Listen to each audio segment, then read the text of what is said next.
Okay, Bismillah ar-Rahman ar-Rahim. Assalamu alaikum, everyone. Welcome to an amazing Saturday session, continuation of Surah Al-Tawbah, day 2.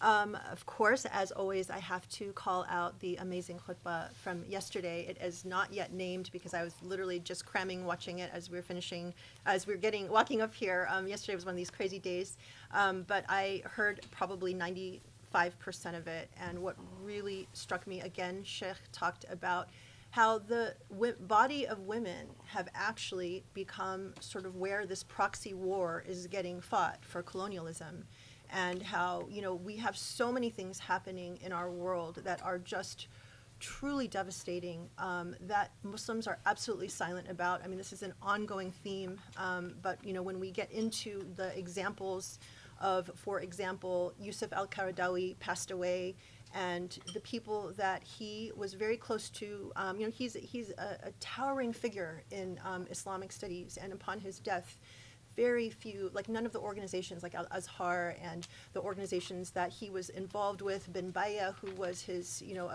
like partner in developing a lot of things, none of these people spoke up when he passed. And then, you know, to talk about other issues that are happening in the world, or not talking about other issues, like even, you know, obviously the Uyghurs, what's happening, you know, it's just devastating.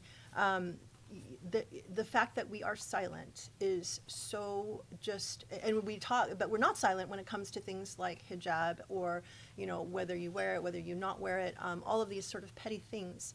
And this is a very, as Sheikh described, lazy way, weak way of fighting against colonialism. It's not really a fight. It's like, let's just talk about women's bodies. Let's talk about whether they're covered. You know, we can feel good about ourselves as long as we're on the right side of this, or, you know, Sunnis and Shi'is can talk about how much they hate one another. That's where the battleground for, you know, standing up for your faith is. Yet, while everything around the world is crashing down around us. So, and, you know, not the least of which is the Hindutva movement now, which, you know, the Hindu nationalist movement, which has discovered that one of the best ways for them to, you know, achieve their goals is to, one, learn from the Zionists how to truly silence and, you know, basically kill off Muslims, and that the way to do that is to invest money in increasing Hindu nationalism here in America, also now with the help of the UAE and the Saudis. And so there's a lot of detail, a lot of really important understanding and learning in the khutbah yesterday. So I highly encourage everyone to go and watch it for, you know, September 30th. It's amazing. And, you know, these are really difficult khutbahs to listen to, for sure, because you know, are confronted with what is happening to Muslims as they're decimated around the world. But it's so important for us to know and start with education, and then, you know, try and figure out what we can do, and if nothing else, what we can contribute or maybe donate to for those who are fighting on the front line. So, you know, and at the heart of so much of this is the dehumanization of Muslims, how people can so easily allow these things to happen and not feel like they even need to comment on them because they don't think of Muslims as humans. So, you know, it's really important on the flip side of things to highlight the work that people are doing to humanize Muslims, to tell the stories of Muslims. And in that spirit, actually, I wanted to share something that is actually, will hopefully maybe give us just a moment of break and pause, and for a little bit of, you know, levity. I wanted to share something very exciting. Ramy season 3 is out. As people might know, if you've been following our work, Ramy Yusuf is a comedian. We actually had him at Usuli, and we had a conversation with him shortly after he had season 1. And season 3 was just released yesterday, and I think I mentioned to people over the summer, we had this secret mission that we went on where we actually had canceled the halakas for a Tuesday and a Saturday, and we couldn't talk about it back then, but now I actually can talk about it. So Sheikh and I were actually invited to be part of the Ramy show Aftershows, and so we actually traveled to New York, and we filmed with them in conversation. And this is part of this, you know, really important effort to have people converse and humanize Muslims. And so I was actually very proud to be a part of that. And, you know, we had a wonderful time, but we also, you know, had a chance to talk about, you know, issues that Muslims confront, you know, at all different kinds of levels. And so Ramy, as a show, has been known to be very controversial. A lot of times people like look at it and they go, oh my God, I can't watch it. It's too far out there. And other people feel like it's right in line with what current issues are that Muslims are confronting that no one really wants to talk about. And when we had Ramy in conversation with us, back a few years ago, right after season 1, he had a chance to really talk about what his motivation was in creating the show. And it's his story, but he wanted to create something that people would talk about and have those conversations. So whether it's about sex or relationships or how you deal with your parents or how you think of your faith, how do you navigate being a Muslim in this modern age. It has done a lot of really important things, and in this season in particular, we were able to actually watch this in advance of being part of the Aftershows, and so we had a chance to get a preview. He does some really, really important work in terms of talking about Palestine and showing Palestine in a very humanistic light, in a way that it hasn't been talked about. And also, like the recent show Mo that came out, which Ramy was also a part of, this is the first time that you see people talking about Palestinians as if they are human beings, sharing some of those stories of pain and suffering, and this is really important work. I think this is where Muslims have an opportunity to make a really big difference. So what I wanted to do actually is share with you, I know you have to have a subscription to Hulu, but from what I understand, I think the after show episode, there are 10 of them, one of them, the one with me in it, just came out on YouTube. So I think people can access that, like literally just came out within the last half hour. But what I have queued up here is I wanted to show you what I think was actually the most fun and interesting episode, which was with Ramy and Sheikh. And I don't think Sheikh has not even seen this himself. So I thought this would be kind of a nice time to enjoy some of this wonderful work. So let me just put this on and enjoy. Okay, so here's the Ramy season 3, and this is on Hulu, so if you come down, you'll find the after show segment here. And so I was part of this one. It's called One Cup of Tea, Can You Be a Good Person and Still Get Rich? And Sheikh is in the last one, which is, he's actually in 2. He's in the one called What Do We Do When Laws Are Immoral? And this last one, Are We in Control of Our Lives? So this is the one that I wanted to play. Random question, but do you think you would ever do mushrooms? This is actually a random question, but do you think you would ever do mushrooms? No.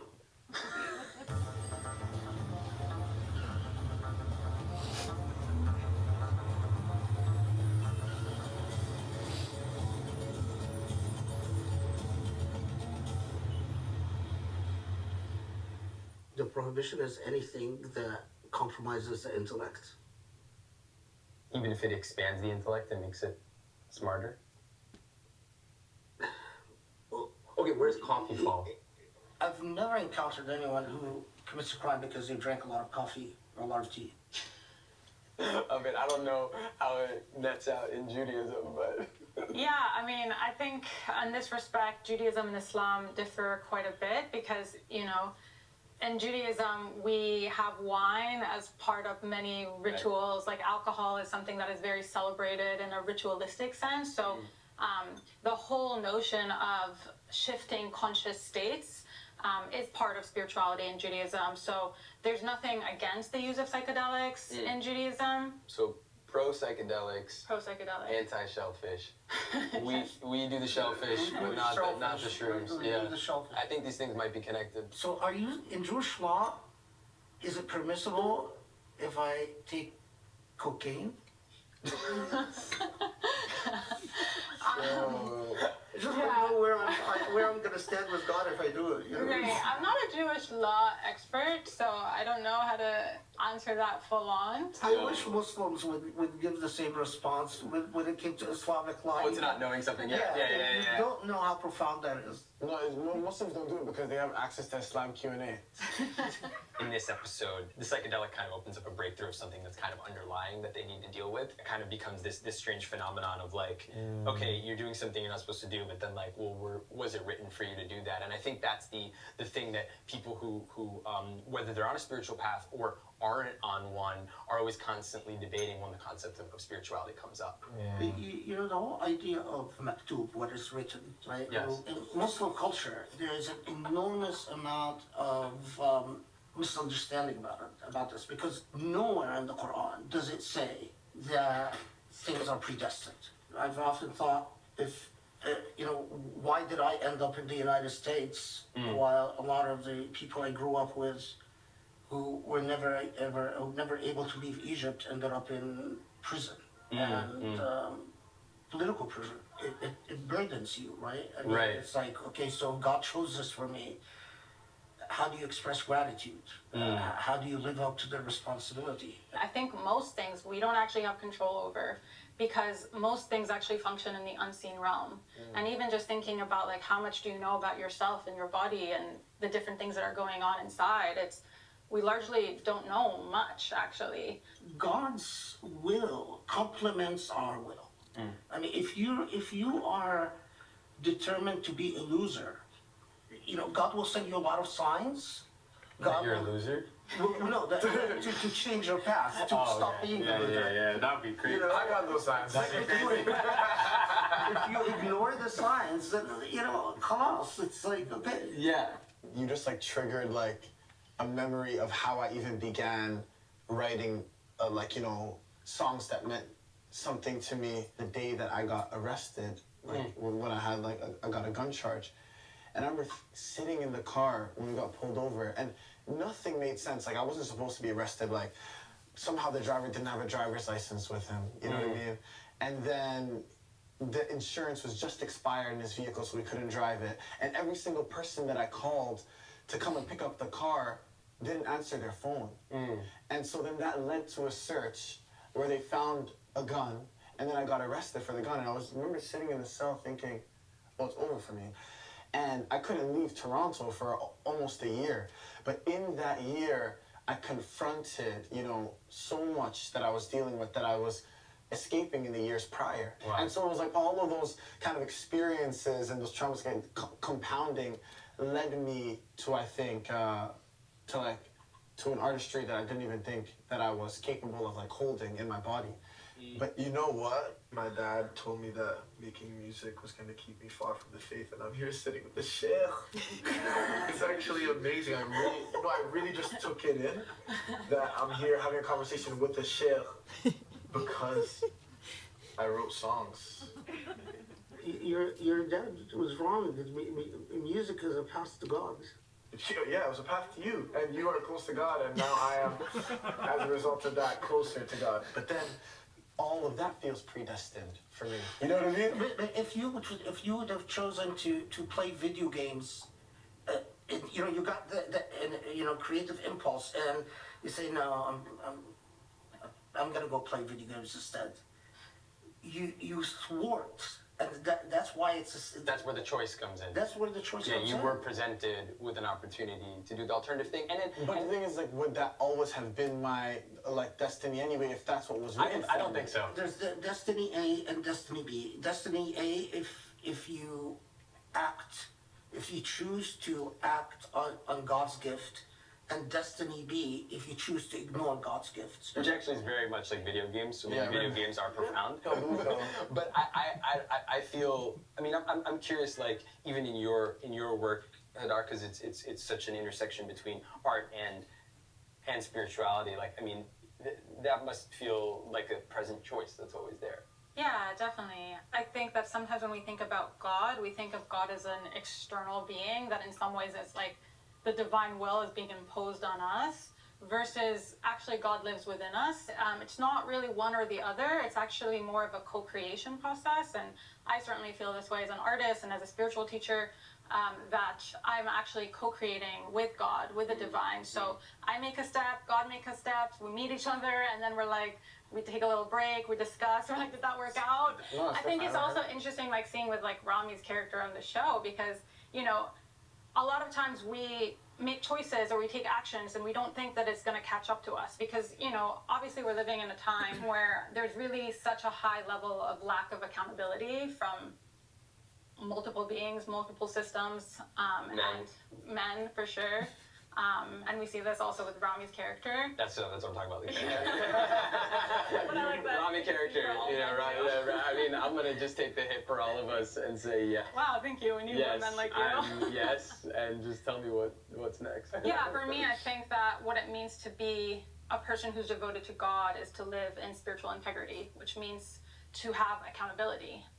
Yeah, I do think that idea of accountability is really interesting because I do think there's this thing for the character, or there's this thing where, you know, I think people will feel all the time in their lives where it's like, well, is it too late? Right. You know? And actually, that's one of the things that I think is really interesting because, especially in that conversation about destiny, it's like we need to also unpack this dimension of time. Time is actually not a linear phenomenon. It's a simultaneous co-creation reality, which we see both from spirituality and from quantum physics and that's what I try to say every time like a script is late. Well, I was going to say something else, but going back to that, for me, being able to be in relationship with the unknown is the heart of my spiritual practice. Because if I know, then there's no space for God. But if I don't know, then there's infinite space for God. And that to me feels actually really central to this conversation of fate.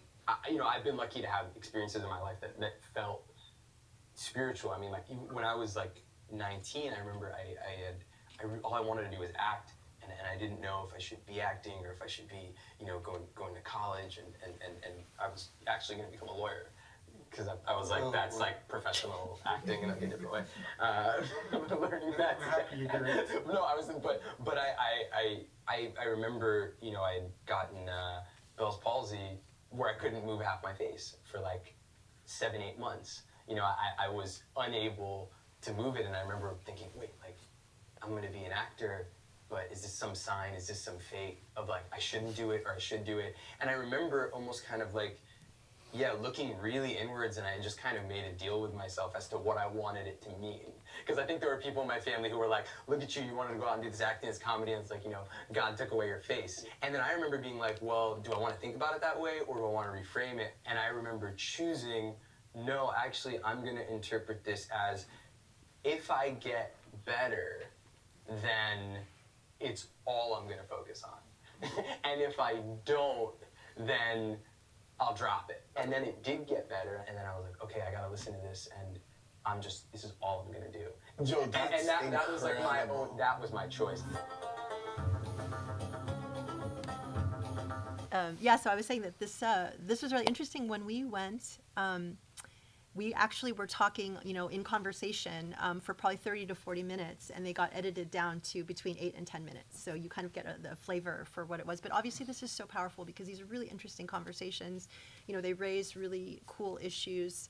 And you think, you know, these are, well, I mean, they're Muslims, but, you know, this was a wonderful opportunity, honestly, to hear also Sheikh in conversation. So this is where you can really see a difference can be made in people thinking of Muslims as human beings with, you know, so much to contribute. So I really, you know, kudos to Ramy and Adil and, you know, the whole crew involved with Ramy. I think they've done something really spectacular, and inshallah, may Allah bless it, and may it really be helpful. There's a lot of talk about Palestine in the Aftershows as well as in the actual shows themselves. And it's bold, it's brave, it's really important. So I hope everyone will watch it and share it and let people know. It's nice to also be able to laugh. You know, humor is one of these things that I think can really be used so effectively, especially for Muslims, you know, especially when it comes to faith and issues that, you know, confront us at so many different levels. So anyway, I'm really, really grateful that we had the opportunity to do that. I'm happy that I could share it with everyone here. So inshallah, you know, go check it out. And I'm so excited for our continuation with Surah Al-Tawbah today, day 2. We'll see how many more days we have. Thank you so much for joining us. You're in which episode? I'm in the first episode called Can You Be Rich and Be Good? Something like that. So that was fun. I was with Amir Suleiman and Mustafa, the poet, and also Rami. So it was shorter. Not nearly as good as that. That was great. That was the best one. So. Bismillah ar-Rahman ar-Rahim. Alhamdulillahi Rabbil Alameen. Wa subhanallah al-Ali al-Azim. اللهم صل وسلم وبارك على محمد خاتم الرسل والأنبياء أجمعين المرسل رحمة للعالمين وعلى آله الأطهار الميامين وعلى أصحابه المختارين وعلى من اتبعوا بإحسان إلى يوم الدين. اللهم اشرح لي صدري ويسر لي أمري واحلل عقدة من لساني يفقه قولي. Yeah, I didn't watch this before. I always get a cringe factor when I see myself on, especially something like this. Yeah, cringe.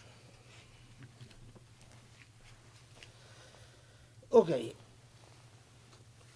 so we are with Surah Tawbah. These surah build, the halaqat build on one another. So if you've missed the past halaqa, it is critical to catch up because otherwise you'll miss quite a bit.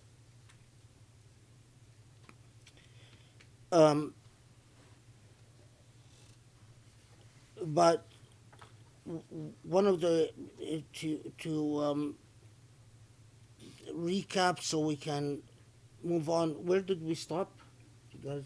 Verse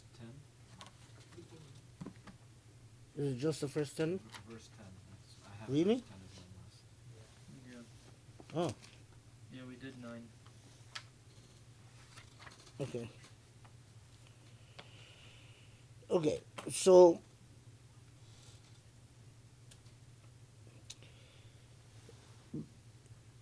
it is important to keep in mind that Surah At-Tawbah is revealed in that period in which Allah subhanahu wa ta'ala is preparing Muslims for what is going to be a point of a major rupture, and that's the passing away of the Prophet ﷺ, and the conclusion of the Quranic message. And so we've talked about this, but further, having Surah At-Tawbah is in this critical period from the time that the peace treaty has been violated and Mecca is on its way to be conquered, and then a series of events that culminate with the Battle of Tabuk. And what that will entail also, and this is something I didn't emphasize last halaqah, is the reclaiming of Mecca as an Islamic site. That you recall we've talked before that Mecca is a space, particularly the Kaaba, founded on the entire narrative of the Prophet Ibrahim alayhi salam and his son Ismail, and that it is founded on the idea that it is a site of Tawheed. There is a very similar type of dynamic, by the way, with Masjid al-Aqsa in Jerusalem, the site of Tawheed. And Arabs, like the Jews, both, despite the message of Tawheed, went back to idol worship. And in the Old Testament, that's documented in numerous. And we talked about why within the system of knowledge, the psychology of ancient people, idol worship had such a powerful attraction. Um, it related back to the concept of if there is a superior god, the god of gods, so to speak, uh, that god, part of understanding the role of that god is that either that god is completely disinterested, or that god, as Israelites often conceptualize of that god as um, a completely vested in a tribal phenomena. So that God has sort of a favorite people, and that God interacts with the favorite people as the beginning and the end, which is very common in ancient epistemology and the way that uh, ancient people thought. I mean, and of course, it makes a lot of sense because in a world in which people, for the most part, had a very difficult time um, learning about the other without going through great deal of effort, it made a lot of sense that all their understanding about existence was directed inwards, meaning that they saw the entire world as the projection of whoever they are and whatever they are. Okay, so very quick review. So significant steps is that Allah comes and says that there is a grace period, that although the treaty has been breached, you must give those who had breached the treaty a 4 month grace period on top or in addition to the sacred months, the Ashhur al-Hurum.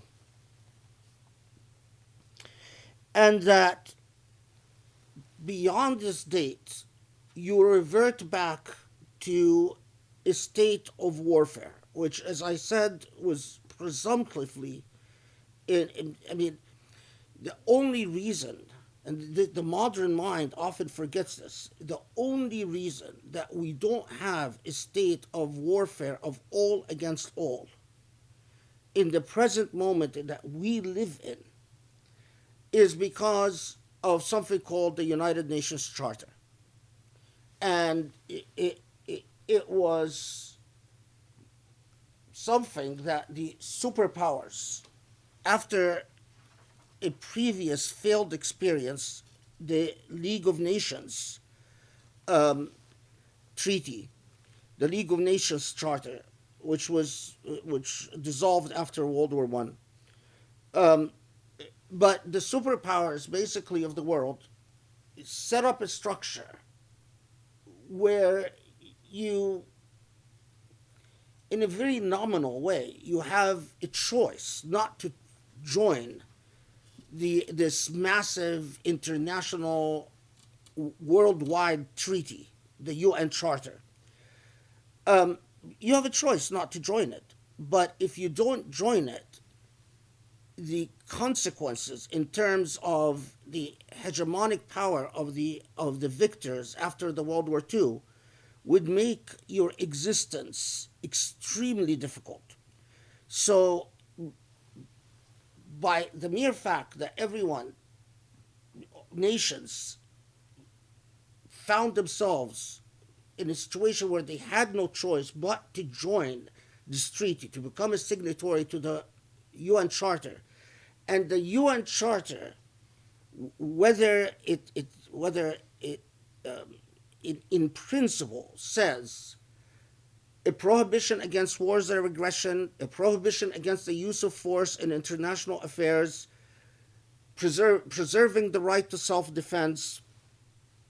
But all of these are all radically modern things. Now, the UN Charter itself is valid for 99 years. You can either withdraw from the UN Charter if you don't want to continue to be a member of the United Nations. But you would have to have an enormous amount of autonomous power in the modern world, which is quite impossible. So no one withdraws from the UN Charter unless they have a superpower that basically is going to support their currency, support their trade, support their economy.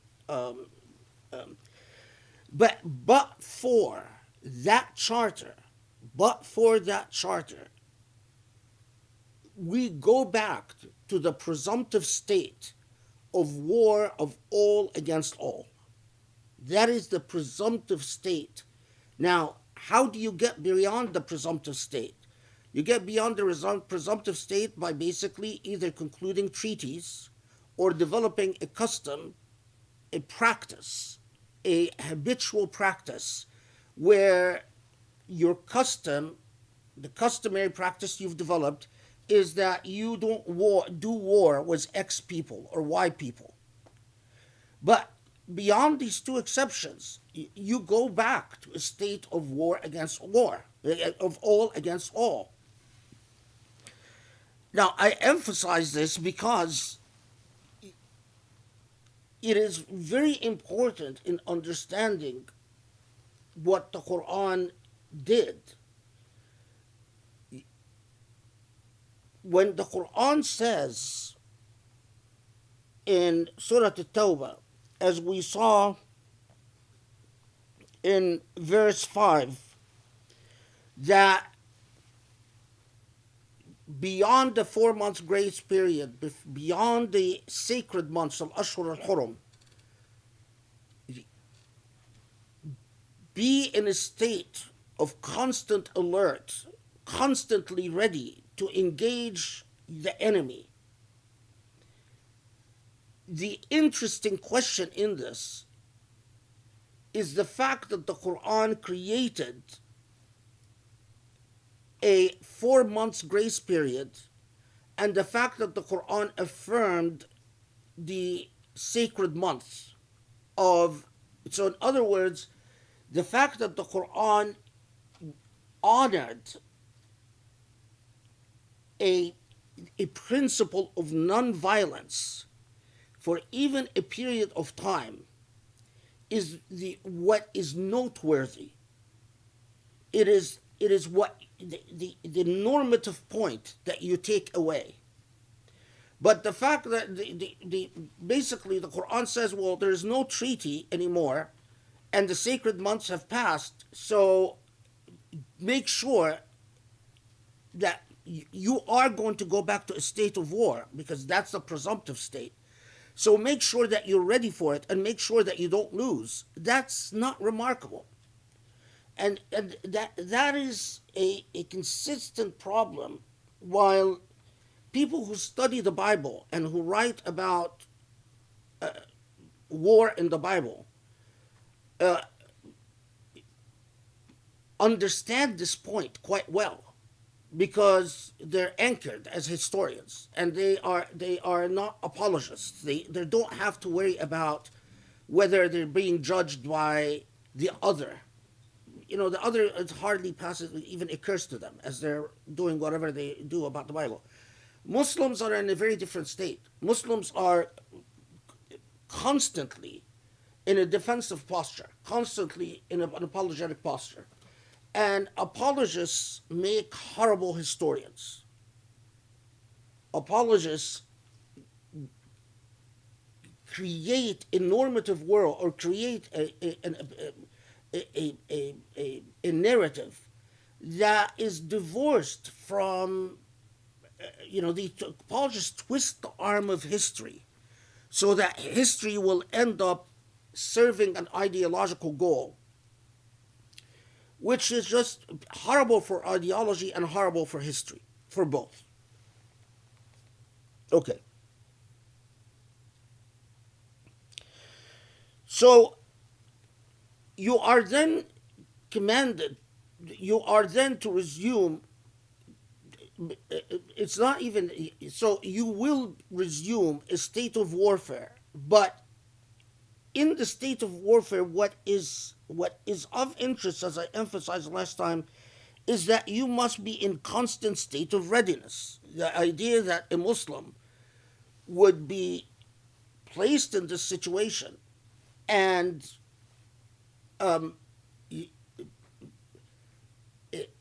fail to be ready is so,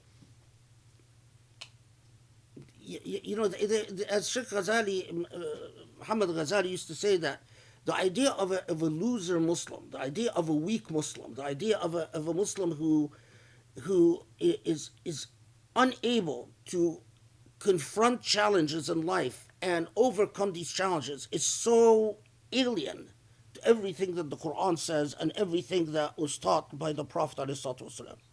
Okay. And within this, however, is a proviso, and this is again what is interesting, is that remember, however, that this is not about dominating a people for the sake of dominating a people. Therefore, in all circumstances, you are not permitted to continue a state of war if the opponent shifts loyalty from whatever condition they're in to wanting to either be a Muslim or, within the laws of the time, secure a protected status. In other words, secure a non-belligerent status with Muslims. And that's the whole idea of paying a jizya, is that you're saying, I do not want to be in a belligerent status with you. So, and as we said many times actually, that the practice of poll tax was, it was a common practice throughout the world. If you are not a belligerent, and there peace treaties without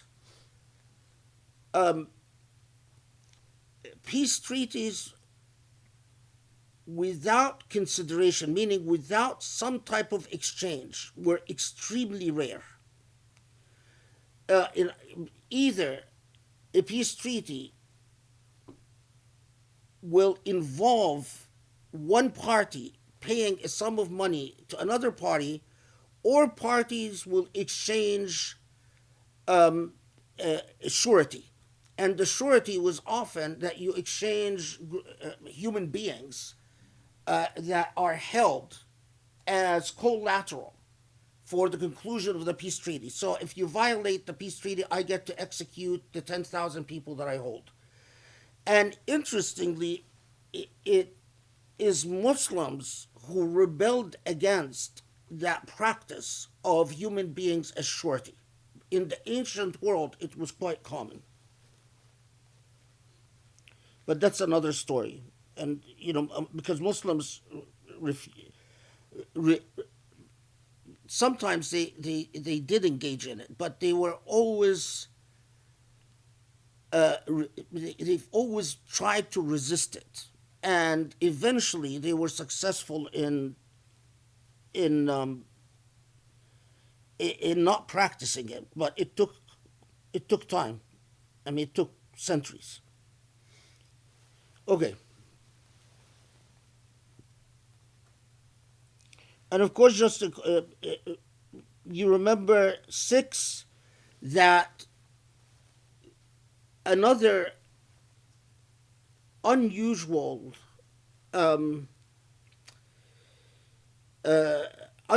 institution, and that is which was often abused at the time of the Prophet ﷺ, the right to sojourn ostensibly to hear the Islamic message. And as I said last time, that it was often, this type of exception was often used to conclude trade, but the Prophet ﷺ didn't do anything about it. And if this is not clear to you, go back to the first halaqah, to last week's halaqah, because we talked about this, I think, at length. Okay. Okay.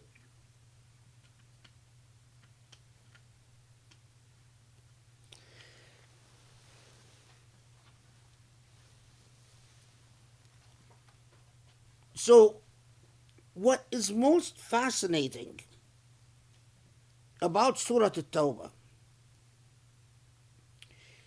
is that when it and again, considering that the normal condition is the war of all against all, you would expect a text written at the time that the Quran was revealed to absolutely give no explanation or justification for why you are fighting the Meccans. All you need to do is, if again, because I know that most people who hear me are not historians, but what you would expect a text written at this time, in this time period, is to simply say, well, there's no treaty, so go back to war, and that's the end of it.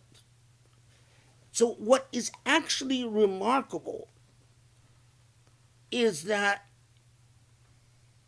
there is a process of, if you will, ethical explanation or ethical justification for why is it that Muslims are in state of war with these people. And the ethical explanation is extremely instructive, not just for Muslims at that time, but for Muslims of all times. That you are fighting a people who are themselves without ethical principles. So notice, which is the verse we talked about last halaqah, كيف وإن يظهروا عليكم لا يرقبوا فيكم إلا ولا ذمة. That these are treacherous people. These are not people who would treat you ethically if they prevailed over you, if they held power over you, they would not treat you ethically. لا يرقبوا فيكم إلا ولا ذمة. That expression, it's like saying, if they had the chance, they would not even be decent towards you. So, in addition to this,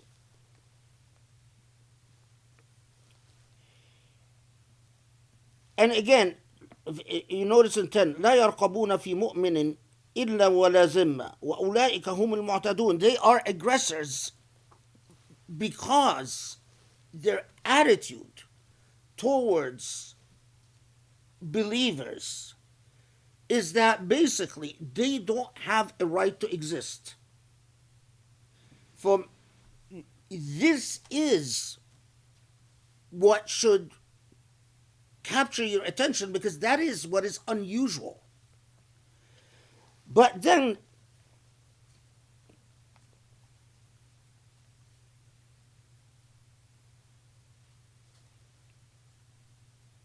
I'll come back to 11 and 12, but you notice in 13, what is, I can't explain to you how historically striking it is that the Quran says, ألا تقتلون قوما نكثوا أيمانهم وهموا بإخراج الرسول وهم بدأوكم أول مرة. It's like saying, fight them and remember that they're the ones who expelled you from your homes, and they're the ones that started this warfare. For a medieval text to speak about who started a military conflict in the absence of a treaty or in an absence of an established customary practice is dumbfounding. It blows your mind, because that's not how people of that age thought. If you can defeat the other and you don't have an active treaty or an established customary practice, then that's what you do. You don't need cause. The issue of cause and the whole discussion about just cause for war developed centuries later. But the fact, the discourse of the Quran, if read carefully, clearly refers to the concept of just cause. Who started the conflict? Who was the aggressor in the conflict? And which begs the obvious question, well, what if they didn't start the conflict? What if they respected the right of Muslims to believe what they believed? What if they were an ethical opponent that were not intent on treachery with Muslims? In other words, what if they recognized the right of Muslims to exist? On the one hand, there is a part that you clearly see as part of the Islamic moral project, and that is the reclamation of the sacred space of Mecca.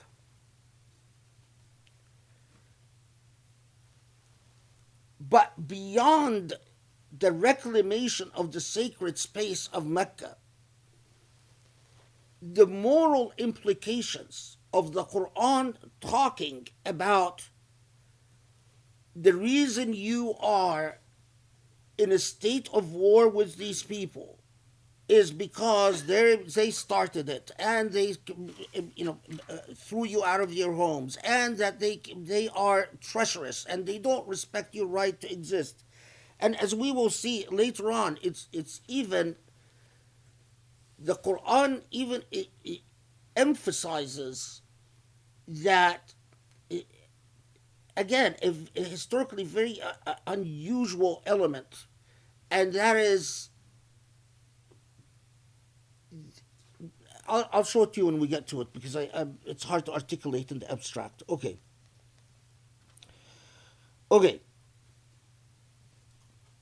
Oh, well, so let's go back to 12. وَإِنْ نَكَثُوا أَيْمَانَهُمْ من بعد عهدهم وطعنوا في دينكم فقاتلوا أئمة الكفر إنهم لا أيمان لهم لعلهم ينتهون. So this is 12.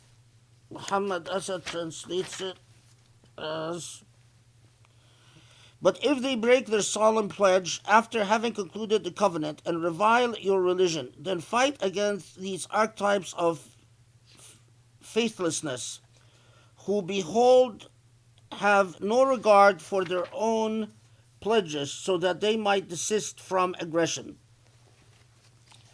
Muhammad Asad's translation actually it's interesting, because it makes me, it gives me the sense that he was reacting to the same things, because just the way he chooses certain things. So إِن نَكَثُوا أَيْمَانَهُمْ, although the breach had, all indications are that the breach had already happened when Surah Tawbah was revealed. So although it's saying but we know the Quran often talks about things in the past, in a present tense, or things that will take place in the future in the past tense, which is a whole different issue and a whole different other subject. Okay, but so notice what is noteworthy about 12, however, 11, no, 12, is that, so we understand the Quran talking about if they've breached the treaty, they made a pledge, they violated the pledge, so we have a problem. But Ayah 12 says, وَإِن نَكَثُوا أَيْمَانَهُمْ مِنْ بَعْدِ عَهْدِهِمْ وَطَعَنُوا فِي دِينِكُمْ. So, if they violate their pledge, or having violated their pledge, and طَعَنُوا فِي دِينِكُمْ, revile your religion. The obvious question, why wasn't it enough to say that they violated their pledge? Here, طعنوا في دينكم is not just that they revile, but in the context that they do not tolerate your religion, which is a fascinating point. It is the consistent theme in Surah Tawbah is that in the same way that when Allah says that these are people that cannot be trusted because they do not لا يرقب فيكم إلا ولا ذمة, that they do not honor your rights to exist, in the same idea is in the expression طعنوا في دينكم, meaning that it is not just that they violate a technical pledge, but their hostility to your religion is the heart of the problem.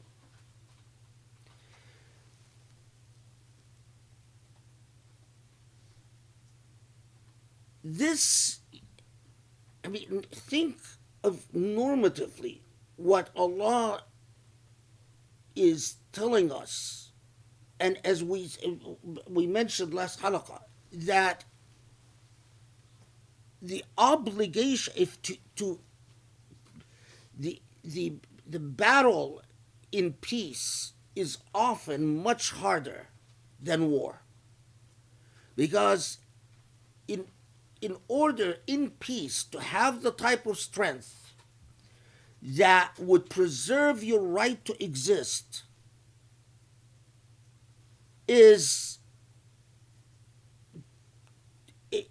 requires constant vigilance. And we'll see the result of this in a second in Surah Tawbah. It requires constant vigilance, it requires constant determination, it requires the ability to deter aggression. If you are unable to deter aggression, then you will be unable to preserve a peace.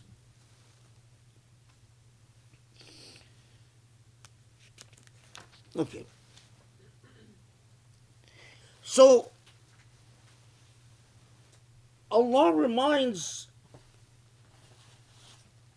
Muslims that they began this war, which I think is a very important moral normative point. Although in the tafsir you'll find that is not, I mean, in more of the modern tafsirs like tafsir Rashid Rida or Muhammad Abdu, he does notice that, but he doesn't discuss it from a historical perspective. He says, well, you know, if the Quran says that they were the initial aggressors, it must be that the Quran wanted to alert us that this is a critical point. But the fact that it is raised as a relevant point in the historical context is very critical. And I think that it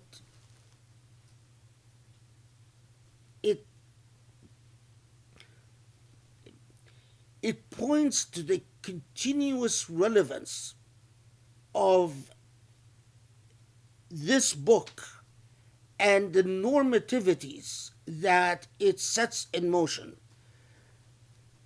So, if there is an initial act of aggression, it is one thing when you talk about peace with a people in which there was a, let's say, a mutual misunderstanding without a clear aggressor, which in international conflicts happens all the time. A skirmish here, a skirmish there, things blow up, and it is really contested who is the initial aggressor. But this is a world apart when there is a clear injustice that has been committed, and you are unable to address this injustice through a negotiated peace settlement. The morality of the Quran is clear. That you can't simply say, well, too bad. Okay, so let's just move on. And this is even, in 14, قاتلوهم يعذبهم الله بأيديكم ويخزيهم وينصركم عليهم ويشفي صدور قوم مؤمنين. So, now there is, so the meaning first, because I keep,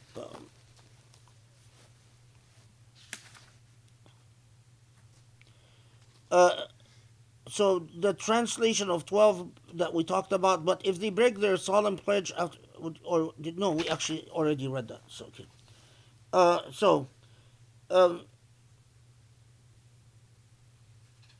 Would you have perchance failed to fight against the people who have broken their solemn pledges and have done all that they could to drive the apostle away, and have been the first to attack you? This is what I was talking about. This is 13. Do you hold them in awe? Nay, it is God alone of whom you ought to stand in awe if you are truly believers. This is atakhshuhum. This is basically don't fear them. It is God that you should fear. Fight against them, God will chastise them by your hands, and will bring disgrace upon them, and will succor you against them. And God will soothe the bosoms of those who believe, and will remove the wrath that is in their hearts. So, ويذهب غيظ قلوبهم ويتوب الله على ما يشاء والله عليم حكيم. So fight them. First, you should not fear them. You should fear God. Fight them because God will make you the instruments. This whole discourse about God will heal your hearts. Heal your hearts about what? It is not a personal vendetta. It's an issue of justice. The issue of people who started the aggression, people who have kicked you out of your homes.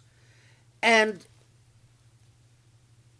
so God, you will be the instrumentalities for healing your hearts with justice. So in other words, you will be the instrumentalities to achieve a just result, for justice to exist.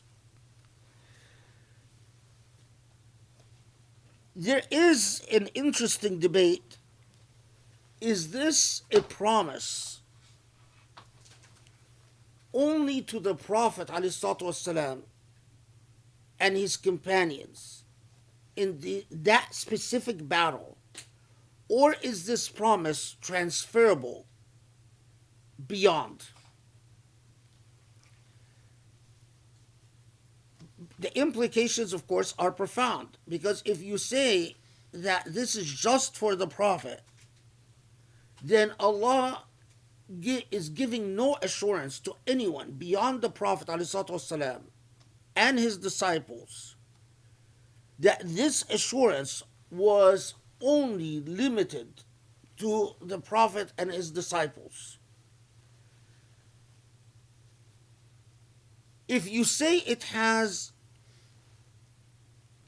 if you say that this has a value beyond or application beyond being it, then you would have to say that as long as you adhere to the principles, not just of Surah Tawbah, but of the Quran in its entirety, then Allah is saying, as long as you are responding to aggression, and as long as you are addressing an injustice, then, and as long as you put your trust in God, Allah promises that you would become the instrumentalities, the tools for Allah achieving justice. I think that second interpretation is the only way that, the only thing that makes sense, because otherwise then the Quran is just a historical document of no relevance beyond its moment. But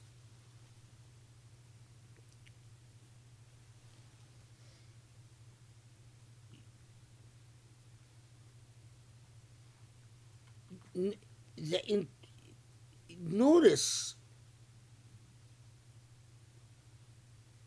how ethically embedded the Quran requires of you to engage in to get to the point of saying, well, I am becoming an instrumentality, or I have the expectation of being an instrumentality, of a tool for Allah to address an injustice. You must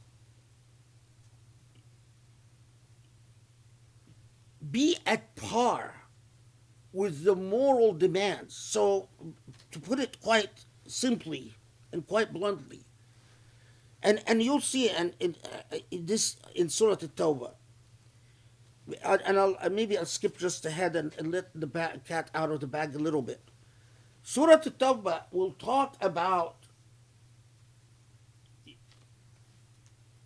mujahadat al-munafiqeen.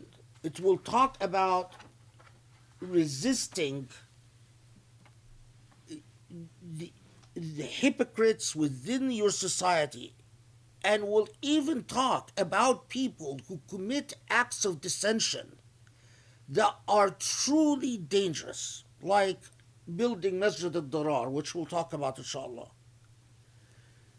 But the nature of the just society that the Prophet ﷺ established prevented the Prophet, despite Surah At-Tawbah being unrelenting in its criticism of the hypocrites, the dissenters against the Prophet ﷺ.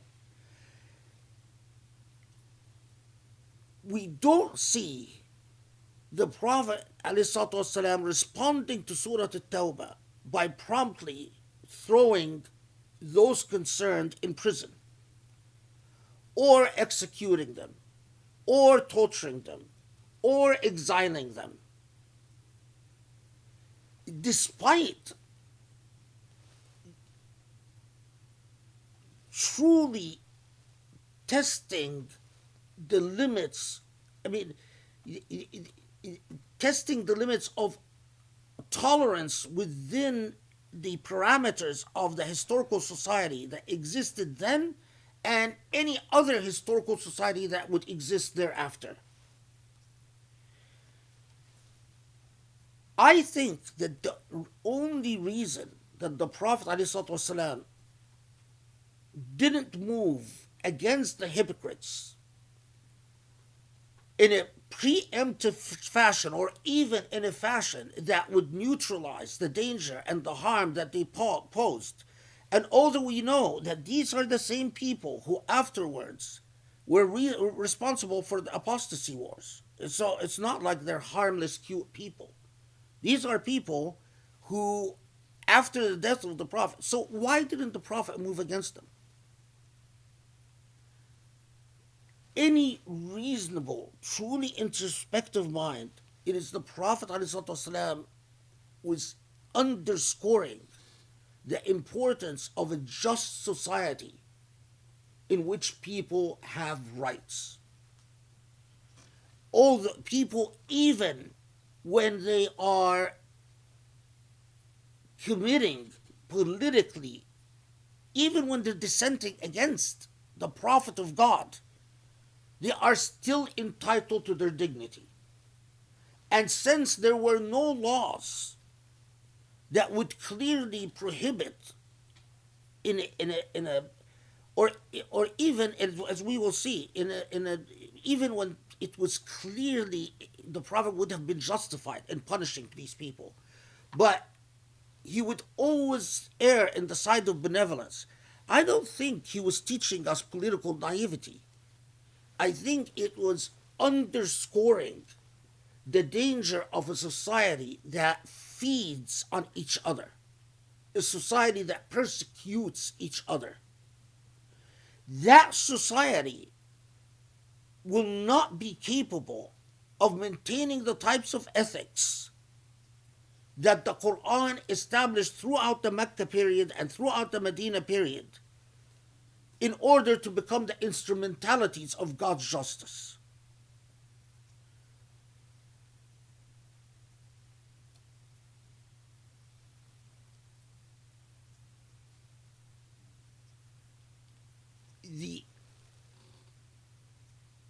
And again, we'll see this as the Quran comes back and reminds us that the difference between those who are truly with God is that the philosophy of their life is about the pursuit of goodness and resisting al-munkar.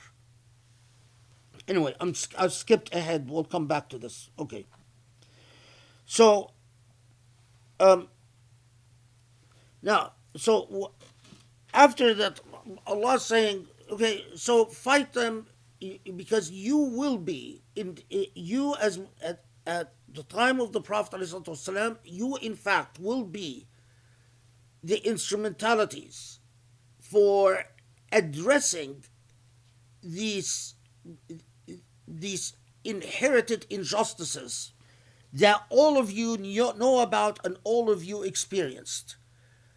I mean, consider this is another. Consider everything. This actually, I heard Sheikh Muhammad Ghazali Allah yarhamu say. There was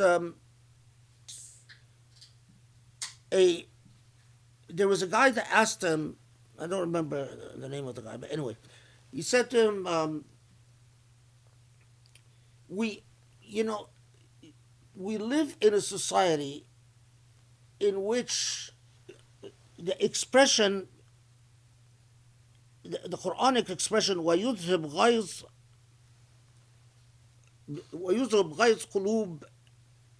قُلُوبِهِمْ, or that the ghayz in the hearts of the believers is to be removed, is to be addressed. So there will be, you have an injury in your heart, you have a sense of deep offense in your heart, something will happen that will then address that injury. So that kid asked Sheikh Ghazali, said, we live in a society in which the believers, their hearts are full of injuries. I mean, they're numerous, from, the way that a traffic cop treats you, to the way what happens at work, what happens in school, the way that teachers don't do their jobs, and that then they charge you an exorbitant amount of money to do private lessons. Everything in society. If you are a believer, if you have taqwa, if you're actually a good Muslim, you are destined for your heart to have ghais upon ghais upon ghais. In other words, you're just going to continue being charged with more and more and more frustration and anger. And we live in a society where the means to address any of these ghais in your heart is practically non-existent. So you can't resort to law. You can't resort to, there's no institutional system. There's no procedural system. And so how do we evaluate this? It stuck with me that Sheikh Ghazali Allah yarhamu said to him, if the living proof of how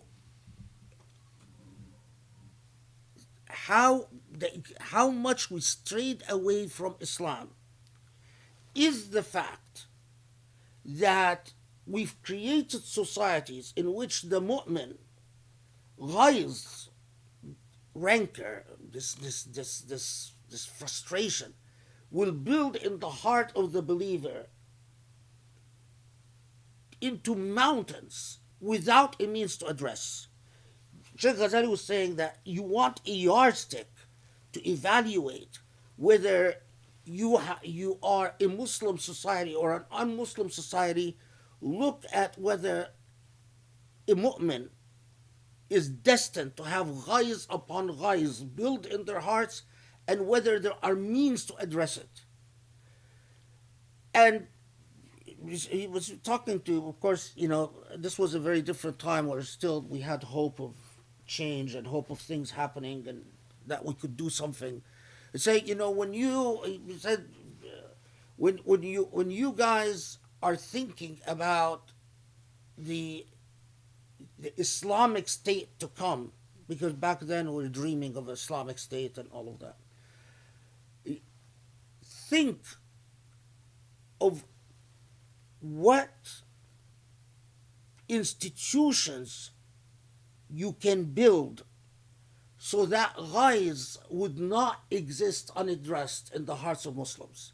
It was, I don't know if he even, Sheikh Ghazali was, but this is an entire philosophical outlook. He could, if he was a philosopher, he could have sat and expounded it in an entire social and political philosophy. That you build a society in which the ghais doesn't build unaddressed in the hearts of people. And if you have a society in which a ghais from a police officer that demands a bribe and you have no choice but to pay, or a police officer assaults you and you can't do anything, or a police officer cusses you by the mother and father and you have to shut up and do nothing, or just because someone is a Saudi citizen, gets to humiliate the heck out of you, and there's no recourse because you live in a society in which people are in gradation according to the passport that they carry. It's an entire philosophical outlook. This element of, you live in society in which the frustrated are the believers, and is there a way to address frustrations so that justice prevails? Anyway, it just stayed with me over the years. Okay. Because of 16, although Sheikh Ghazali didn't mention 16, but I think it was obvious in the back of anyone's mind, that Allah's challenge, أم حسبتم أن تتركوا ولما يعلم الله الذين جاهدوا منكم ولم يتخذوا من دون الله ولا رسوله ولا المؤمنين وليجة والله خبير بما تعملون. Did you think, and this is a rhetorical question, in your understanding of the faith, did you think that Allah wouldn't put you to the test to know those among you who are committed to jihad? And this second part, وَلَمَّا يَتَّخِذُ مِن دُونِ اللَّهِ وَرَسُولِهِ وَلَا الْمُؤْمِنِينَ وَلِيجَةً, committed to jihad and are not swayed by the influence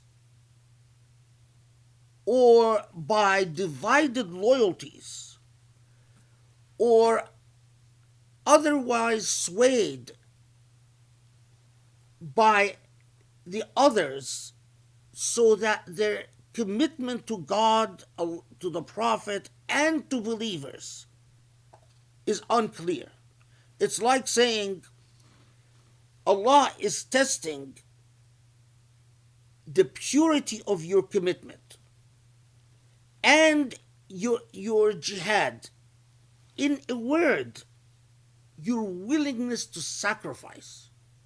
Your willingness to sacrifice not just effort and hard work, but even your hawa. What are your natural inclinations wedded to?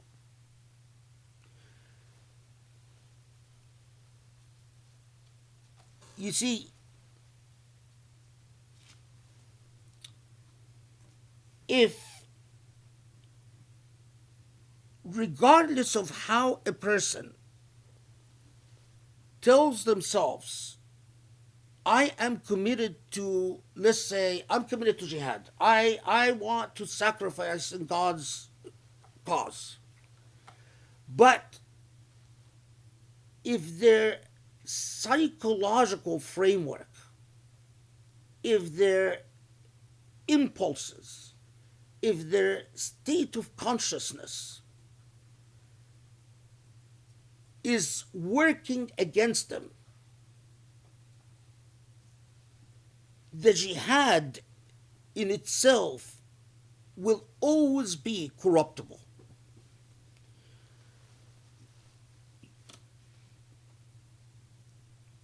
This is exactly the idea that I talked about in a khutbah. Are you a clean vessel in which if you imagine Islam is like pouring water in a cup, is that cup a clean vessel or a dirty vessel? That's يتخذ وليجة. Let's see how Muhammad Asad translates it. It says, do you think you will be spared unless God takes cognizance of your having striven hard in God's cause without, he translates that, without seeking help from any but God and God's apostle and those who believe in God? For God is aware of all that you do. No, يتخذ وليجة is not seeking help. اتخاذ الوليجة is where you confide in something, you embrace something. So it's like saying God is looking at what your moral commitments, where your moral commitments are, what you've embraced as your guidance in life, where your loyalties are. اتخاذ الوليجة is what you are naturally drawn to. It's not just what you seek aid from, but what actually attracts you. So if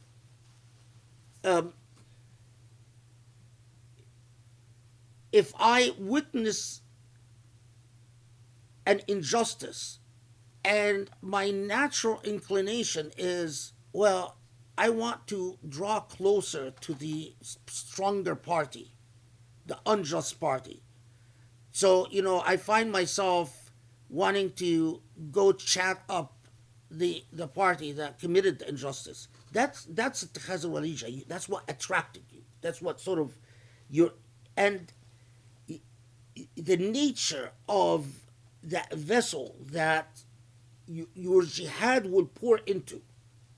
Because if your inclinations are not clean, your jihad will run into the problems that Surah At-Tawbah will talk about in a second.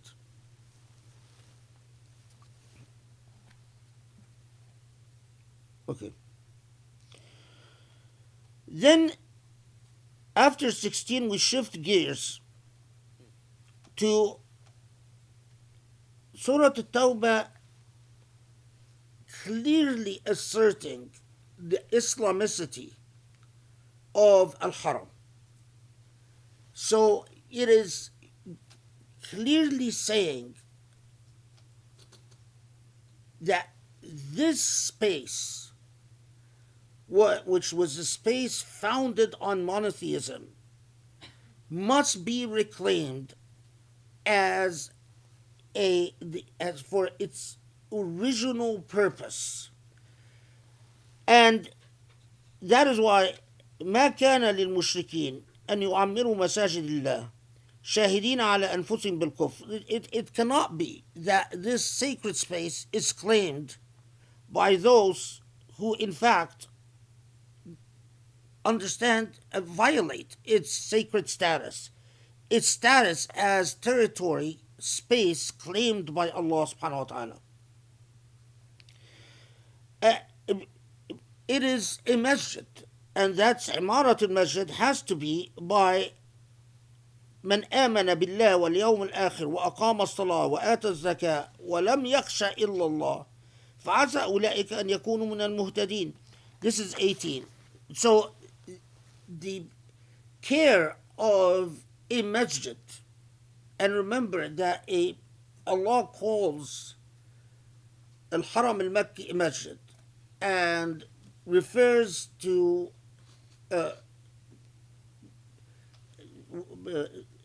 what the Prophet ﷺ established in Medina as a masjid, and refers to Qubbat al-Sakhra in Jerusalem as a masjid. And who must be in charge of such masjid? من آمن بالله وأقام الصلاة وآتى الزكاة ولم يخش إلا الله.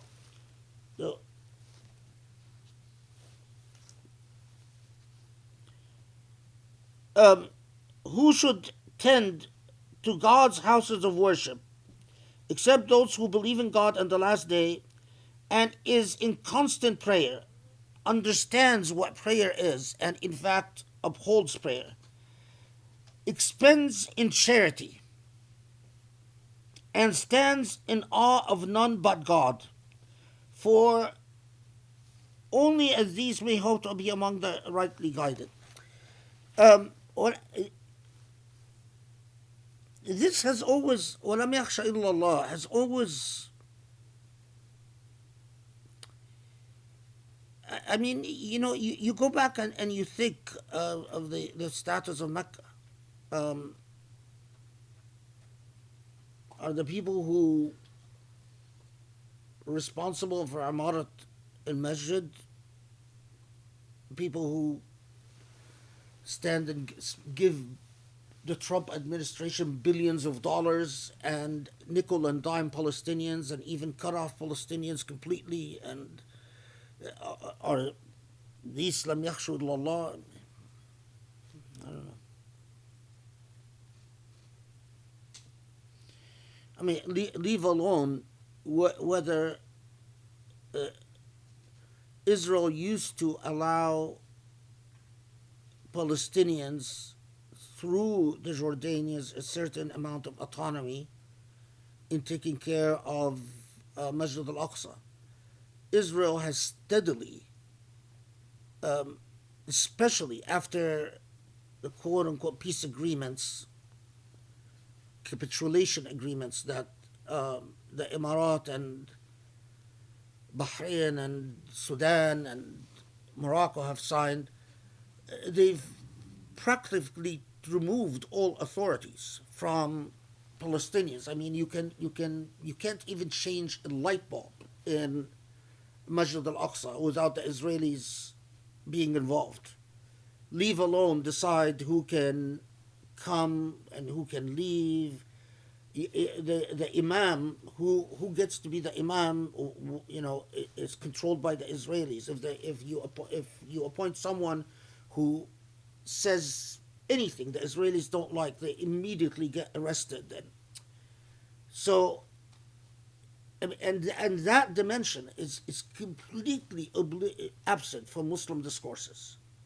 No one talks about what Allah says about the obligation of Imarat Masjid al-Aqsa and the reality of that Imarat al-Masjid. So we have an issue with both masajid now, Masjid al-Haram and Masjid al-Aqsa, and it's completely absent. And I have to admit I don't understand it, because I know that there are people who specialize in, or who read the type of material that they know what Sharia says about this, on the basis of what the Quran said about this. But just the silence is deafening. It's utterly.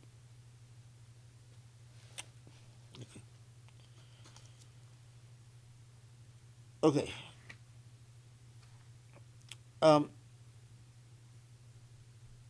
It's Maghrib, right?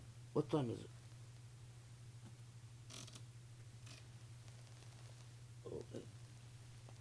Okay, let's break for Maghrib. Don't go away. Don't run away. We'll just pray Maghrib and come right back. 2 minutes. Yeah, we'll pray 2 minutes. طيب بسم الله الرحمن الرحيم.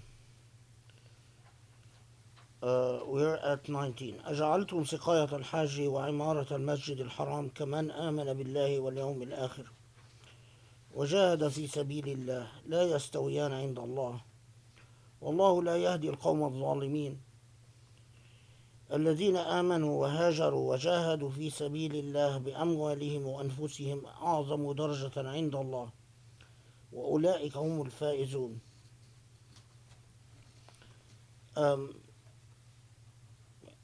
This same theme is up to 22. يبشرهم ربهم برحمة منه ورضوان وجنات لهم فيها نعيم مقيم خالدين فيها أبدا إن الله عنده أجر عظيم. طيب, so 19 أجعلتم سقاية الحاج وعمارة المسجد الحرام كمن آمن بالله واليوم الآخر وجهاد في سبيل الله. Do you perchance regard the mere giving of water to pilgrims, that's the siqaya, and tending of the inviolable house of worship as being equal to the works of one who believes in God and the last day and strives hard in the cause of God? These things are not equal in the sight of God, and God does not grace with God's guidance people who deliberately do wrong. Those who believe and who have forsaken the domain of evil and have striven hard in God's cause with their possessions and their lives have the highest rank in the sight of God, and it is they who shall triumph in the end.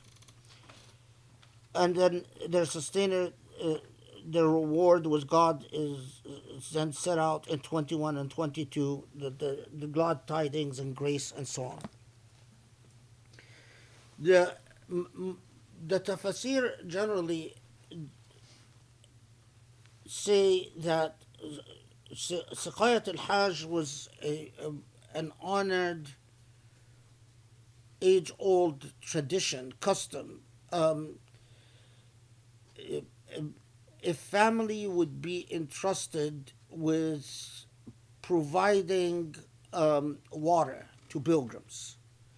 Now, of course, to make sure that pilgrims to the Kaaba were to transport the water, to distribute the water in a way that everyone who is thirsty can find water, it was a fairly complicated process. Imarat and Masjid were the ones who were, again, a particular family would be entrusted with the upkeeping of Masjid al-Haram, the cleaning, the fixing of if there's a deterioration in the building, that they would have the task of maintenance. And the tafsir generally say that what Allah is talking about is Allah is telling the Meccans, because the Meccans, their entire source of legitimacy and pride was that they would have the upkeeping and the maintenance of the Haram, and that they would also do the Saqaya, that they would also provide drinking water to pilgrims. And this was a point of honor and great privilege for the Meccans. So, it was, who played that role of being the Saqi, being the provider of water to pilgrims, was a very big deal in Meccan society. And so much of their legitimacy in terms of their relationship to the Kaaba was in the functions that they performed, that we cared for this building, or we care for the maintenance of this building, and we make sure that those who come as pilgrims don't die of thirst, and so on. And that the Quran is telling them, this claimed role, this claimed function is not enough, that there is this claimed honor is not sufficient to legitimate your relationship to the Haram, that in fact legitimacy in terms of a genuine relationship with the Haram has to be built on not just genuine belief, but also a commitment to struggling in the cause of Allah.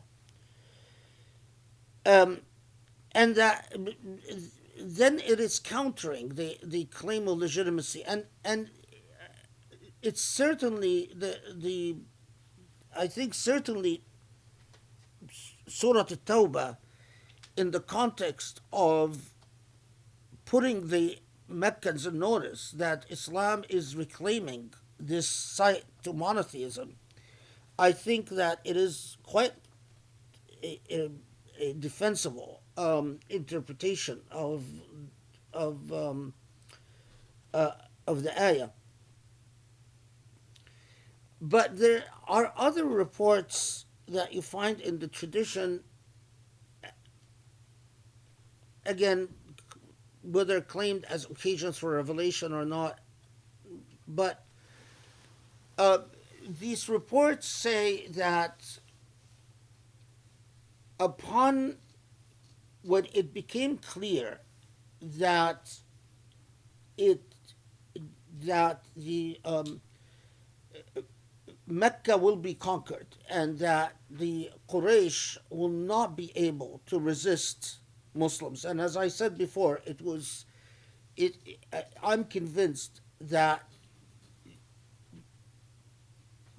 Quraysh looked around, or the elite, the aristocracy of Quraysh looked around and have found that they lost the battle for the hearts and minds of the Meccan youth, and that this battle had already been won by Muslims, and that's why they've lost the will to resist. But that when it became clear that this is going to be, then certain Muslims started saying that all we would want to do, all we dream of doing, is to have the honor of doing the job of Sakaya, if to basically fill in that job of providing water to pilgrims, or in another, all the, if all I want is the honor of living the rest of my life being a cleaner of the haram, that being the sweeper of the haram, the person who sweeps the haram and collects the garbage every day, or being the maintainer of the lanterns of the haram, because of course the haram had a system of lanterns that would be lit at sundown, and that was a function, and a costly function, so it would usually be given to a family that would then donate the money and be responsible for performing this job, lighting the candles every day at sundown, and then extinguishing the candles every day at sunrise, making sure that there are no fire hazards, that etc., etc. And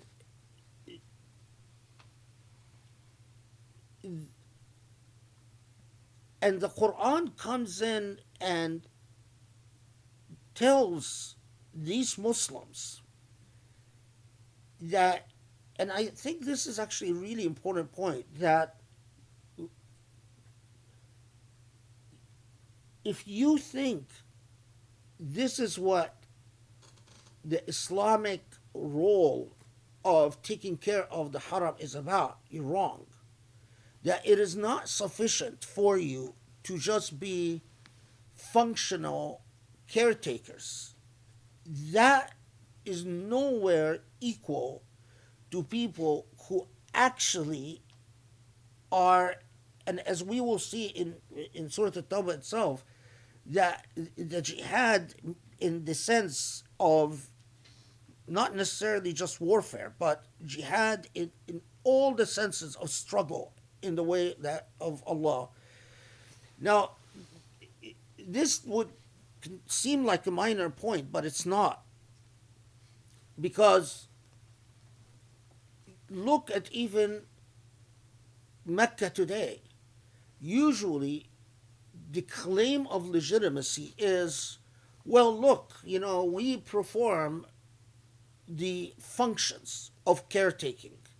Look at how well we keep the electricity lit. Look at how well perhaps we do the organization. We manage the traffic. But Allah, from the very beginning, told us, لا يستويان, they're not equal. Taking care, there is a moral quality about your commitment to sacred space and the taking care of sacred space. I think the loss of Jerusalem in itself is a lesson that Muslims, like Muslims are just horrible with history. They don't read history, they don't study history, they don't learn from history, which I think is one of the huge reasons why we are in the mess we're in. They jump to hadith, they jump to fiqh, and they ignore history. Before you even get hadith without history doesn't make any sense. Fiqh without history doesn't make any sense. Look, travelers to Al-Masjid al-Aqsa would attest, and I'm talking about even Orientalist travelers, the very same travelers who then played a critical role in whether facilitating, the the French attempt at reaching Jerusalem, unsuccessful attempt, or the British attempt.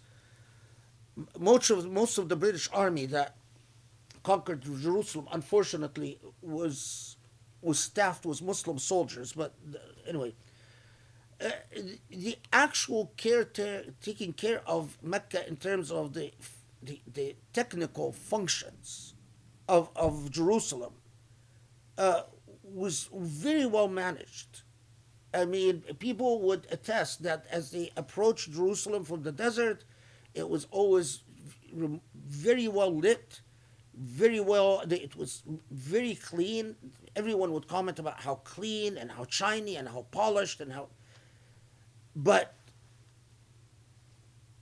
the type of jihad, the type of real struggle that would maintain Jerusalem as inviolable, as something that cannot be conquered, that's what was completely amiss. The focus on the superficials and the appearance and the fluff. And as a result, how long, how Jerusalem got conquered in a matter of days in 1967. It's just incredible. Now, of course, yeah, but the Jordanian army itself was led by. But anyway, so this again, it speaks to us through the ages. Now, notice when you look at verse 20, الذين آمنوا وهاجروا وجاهدوا في سبيل الله بأموالهم وأنفسهم أعظم درجة. 20 itself, which says that those who believe and who have performed hijrah, migrated, and have striven hard in the cause of God with their possession and their lives, they've done jihad with their possessions and their lives, have the highest rank in the sight of God, and it is they who shall triumph at the end. The context of 20 seem to actually indicate or to bolster the notion that 19 is not talking just about the bragging rights or the legitimate claims of legitimacy by the Meccans, but it's actually talking to Muslims themselves and their role vis-a-vis Mecca. So, because 20 is clearly talking about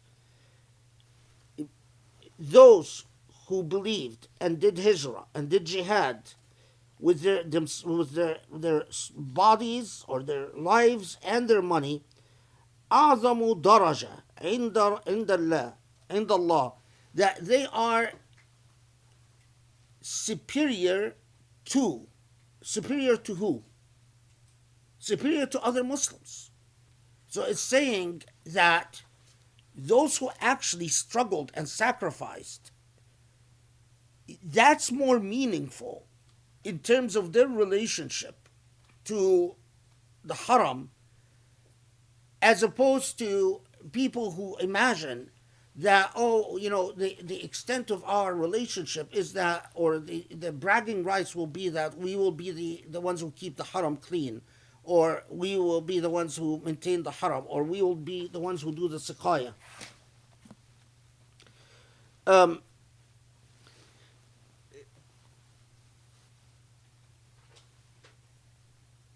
And especially that Surah Tawbah focuses so much on dissecting the nature of hypocrisy. So it makes perfect sense that before Surah Tawbah turns to the issue of hypocrites and hypocrisy and the role of hypocrisy in the Ummah, it starts out with this rather particular set of events in which people are, imagining that they are going to get close to Allah by the formalistic roles they play vis-a-vis the haram, which would harken back to the old mentality of Jahiliyyah, rather than your substantive sacrifices and your substantive struggle in the path of Allah. Okay. And so then, when we look at 23 and 24,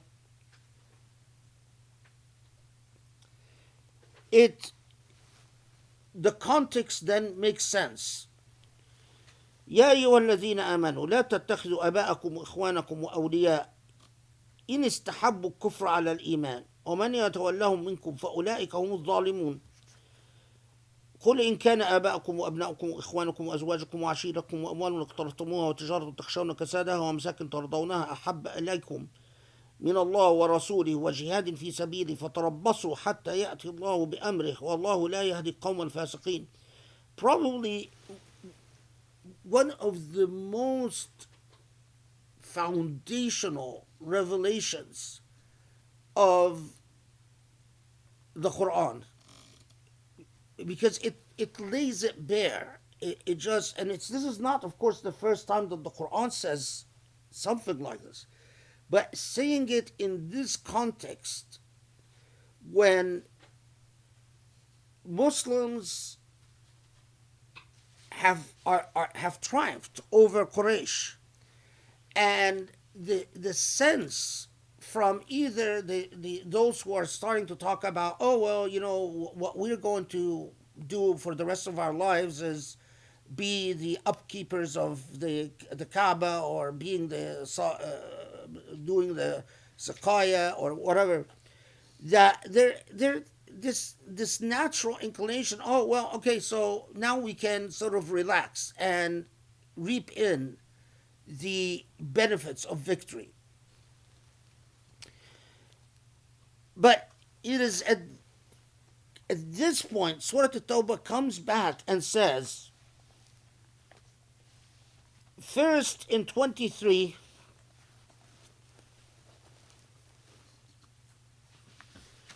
believers, do not take your fathers and your brothers for allies if a denial of the truth is dearer to them than faith. For those of you who ally themselves with them, it is they who are evildoers. This is 23 and 24. Say, if your fathers and your sons and your brothers and your spouses and your clan and the worldly goods with which you have acquired and commerce whereof you fear a decline, you fear financial losses, in other words, and the dwellings in which you take pleasure, and the dwellings in which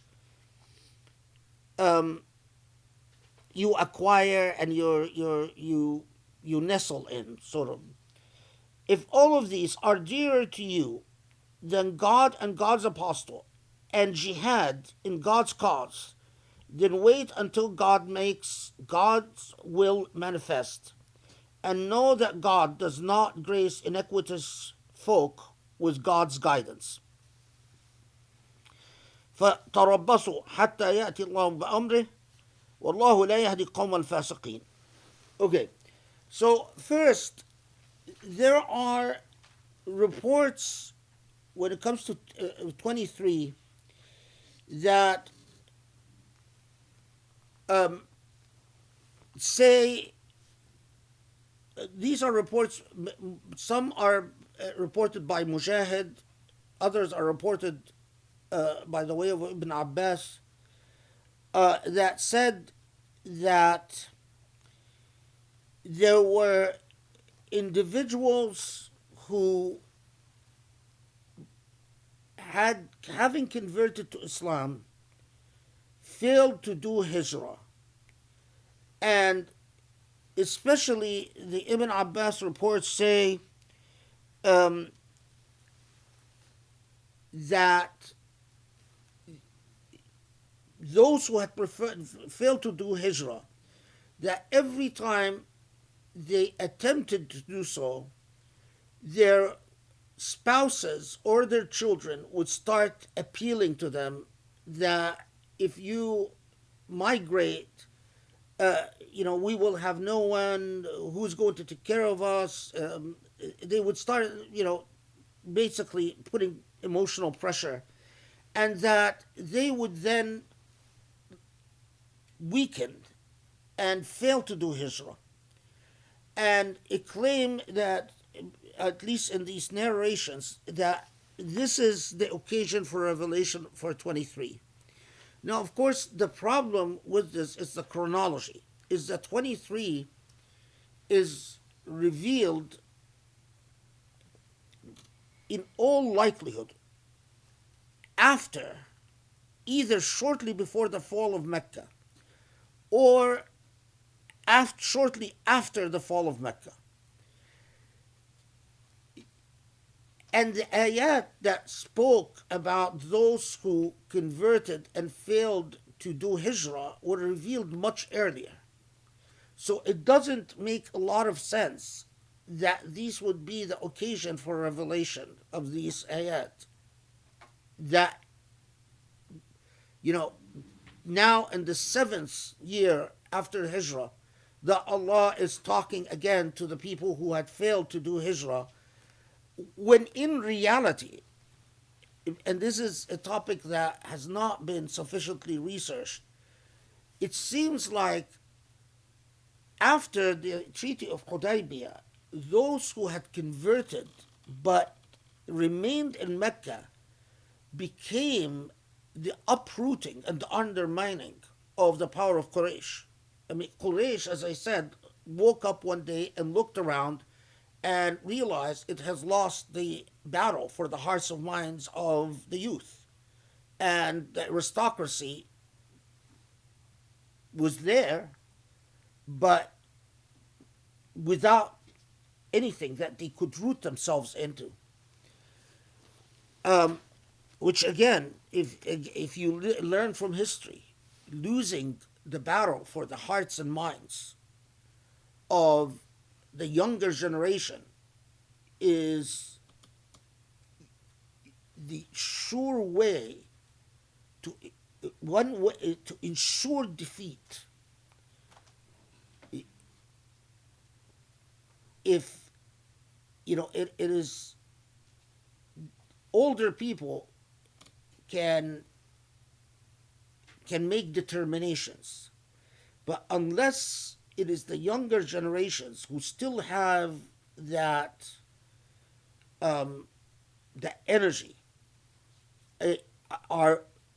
feel connected enough to carry forward to trust and to abide by the determinations of the older generations, the battle is lost. You end up with a generational gap that has devastating social consequences. Again, history, time and time, and I believe that these are sunan created by Allah in a kawn that you learn from. But this sunnah teaches you a great deal about why Allah, when Allah's part of the jihad of an older generation is in fact to continue making sense to the to the younger generations, because if you don't, you've lost the battle.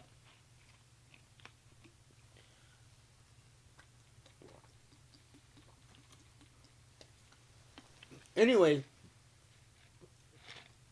there are other reports that say this ayah was revealed on the occasion or in order to comment on 9 people who apostated from Islam and having migrated to Medina then went back to Mecca. And again, the chronology doesn't work because we already saw that it was the surah right before Tawbah that talks about those who apostated, and according to the Treaty of Hudaybiyah, were then basically, and although it is contested and debated, whether they were 9 or less or more, anyway, but something in the chronology again is problematic, and has been noticed by commentators as well. And so some commentators have reached the point of saying, well, we don't know what the occasion.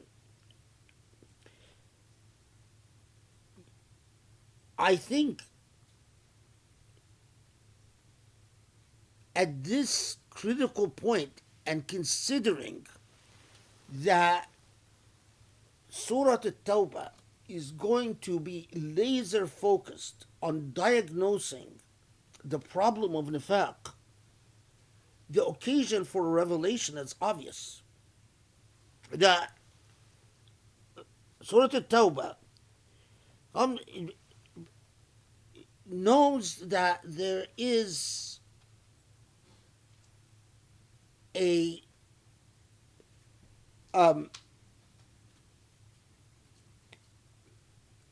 this is part and parcel of the type of dynamics that breeds hypocrisy.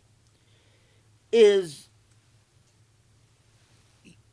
there are families, and as we will see, and this is actually what exactly occurs with hypocrites, there are families that can nominally convert to Islam, but in a pattern, especially after the conquering of Mecca or the recapturing of Mecca, and in the events leading up to Ghazwat Tabuk, to the Battle of Tabuk, there are people who have nominally converted to Islam, but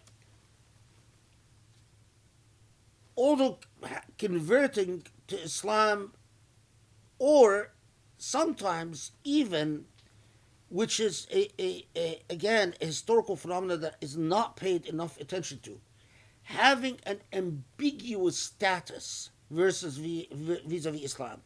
People back then didn't carry ID cards. There were no passports. There were no ID cards. And so there are people who went to the Prophet ﷺ after the conquering Mecca and gave a pledge of allegiance to the Prophet.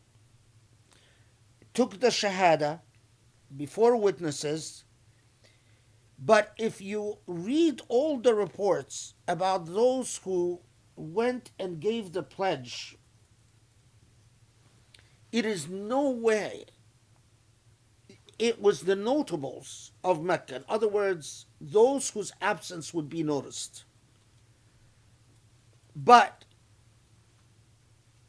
there are many individuals who there is no mention about them either giving a pledge or not giving a pledge.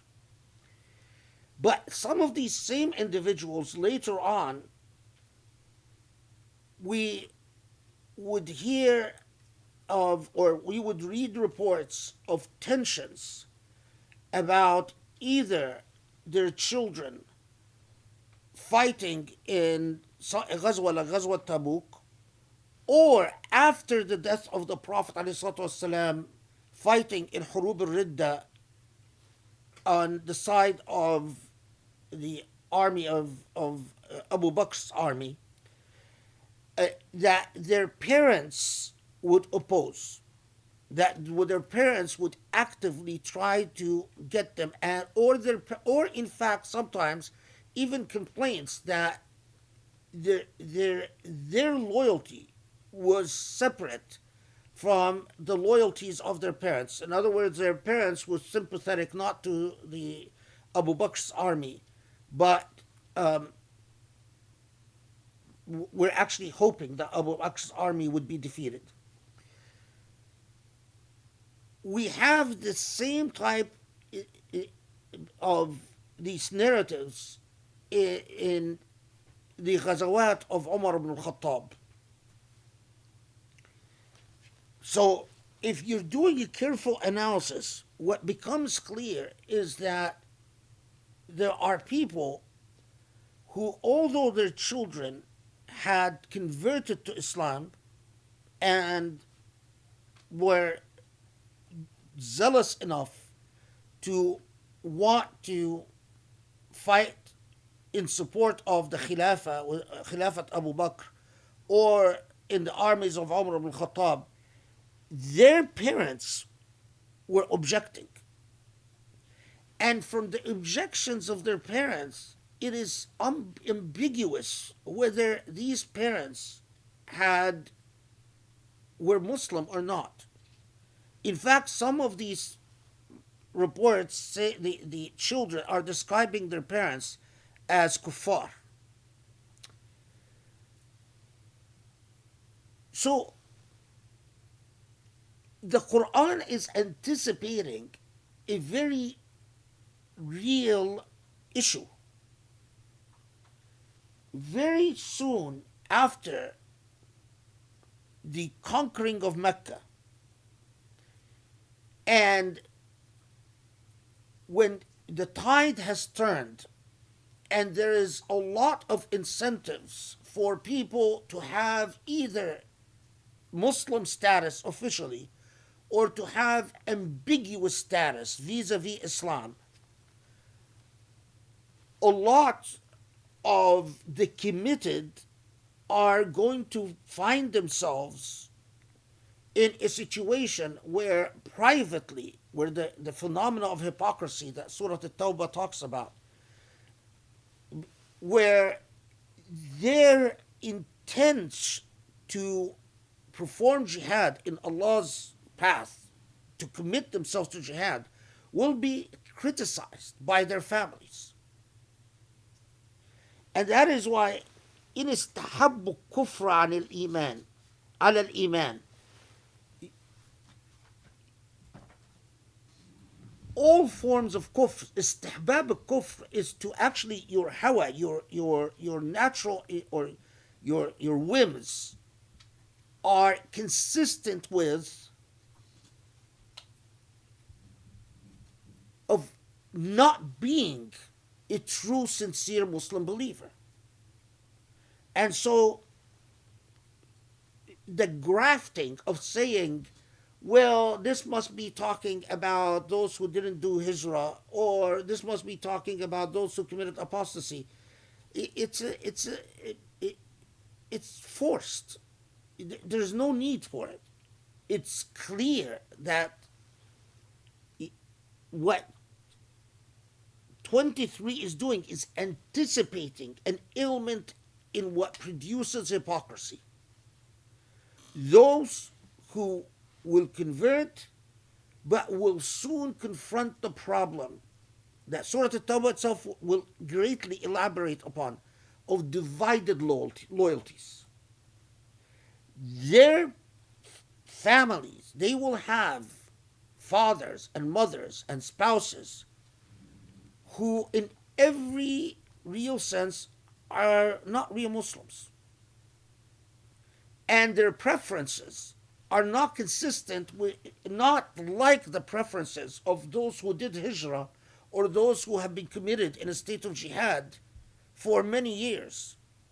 And especially, and I told you Surah At-Tawbah is preparing Muslims for after the passing away of the Prophet, especially after the death of the Prophet. It's one thing when the Prophet is alive and, pushing the torch of jihad, but immediately the thing that Abu Bakr confronts is what? Is the reality that Surah At-Tawbah, as well as Surah Al-Ma'idah, anticipates and warns Muslims about. You are going to confront a point where real commitments are going to have to be made and principled stands are going to have to be made. And you have to be clear as to what your ethical universe is made of. And then this point is made even clearer, lest one says, after 23, well, what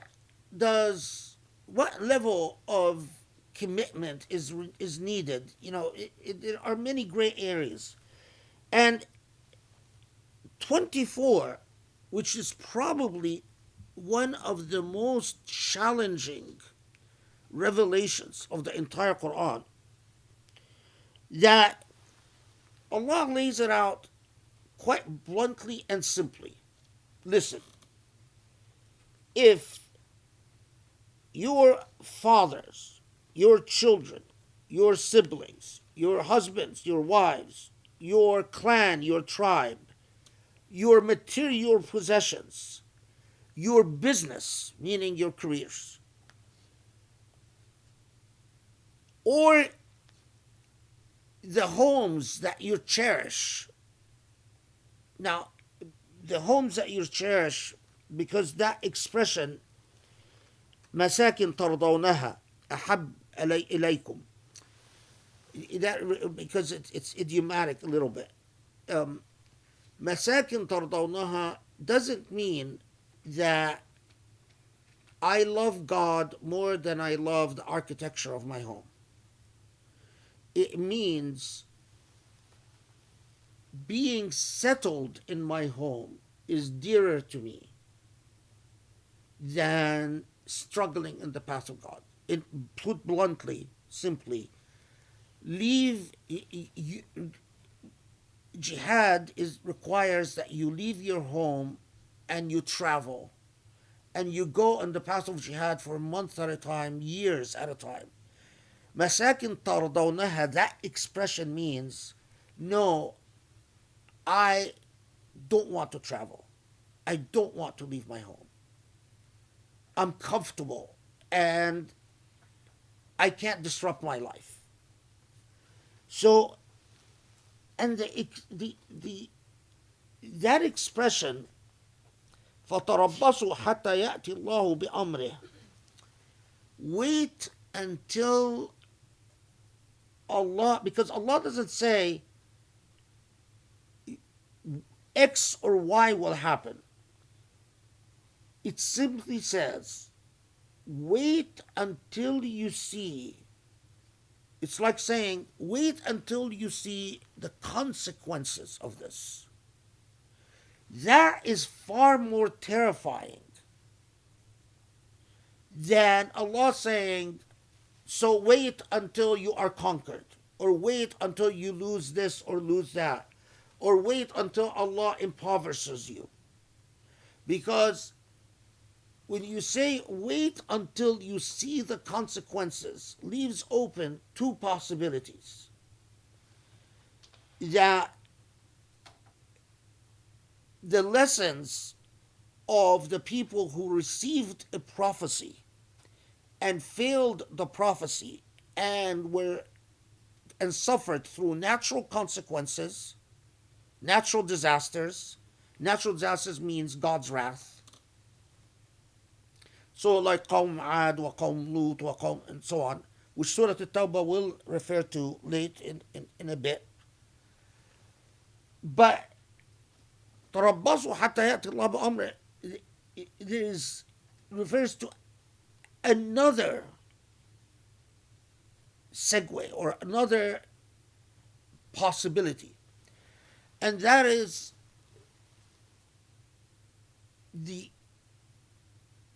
not some type of cataclysmic, wrathful event, a destructive event like an earthquake or volcano or whatever, but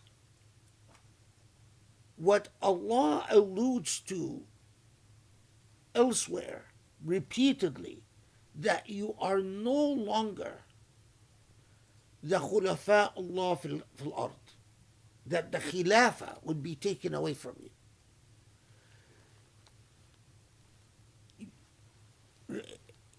If you notice in khutbah after khutbah, I keep emphasizing, even in the, if I had a big audience, if I had a bigger audience, it would have mattered. Alhamdulillah, I don't.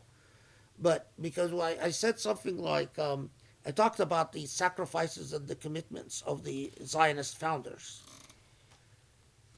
No victory of any people in history has been attained without major sacrifices that display a sense of, it's like as if Allah coded this in Sunnatullah fi Kawn. When you look at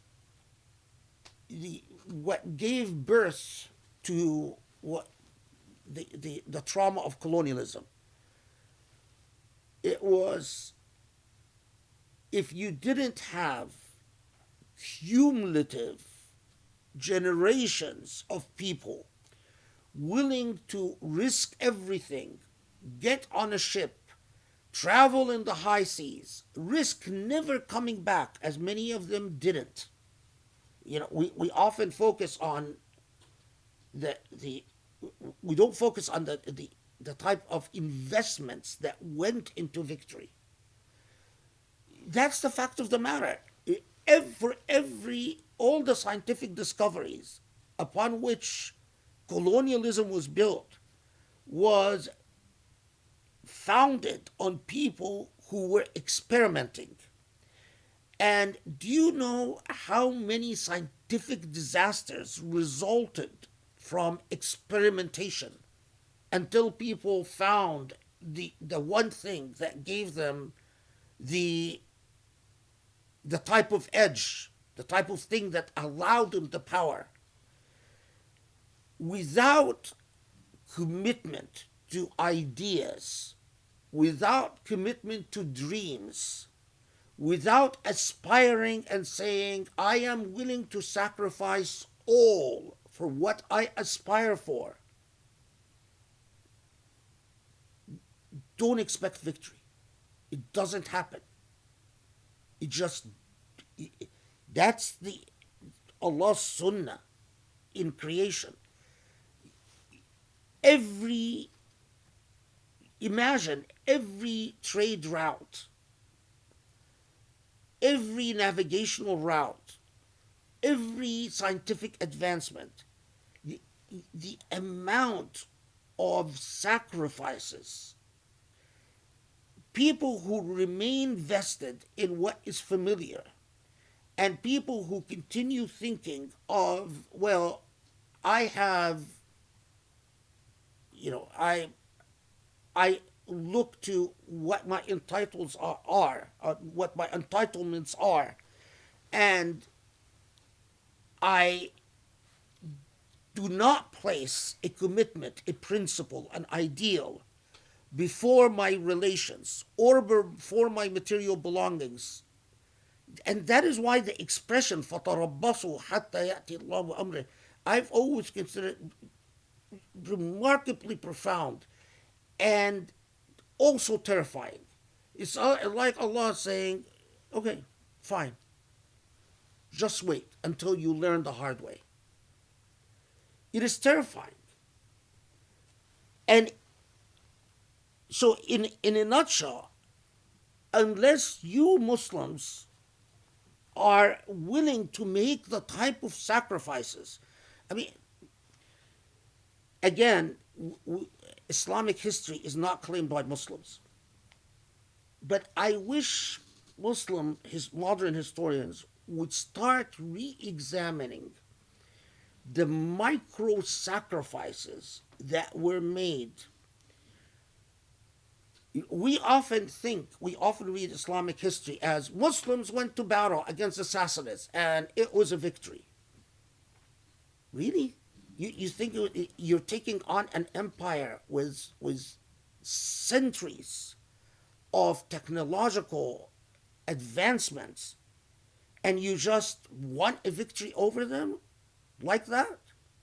The micro mechanics of this victory is mind-boggling. The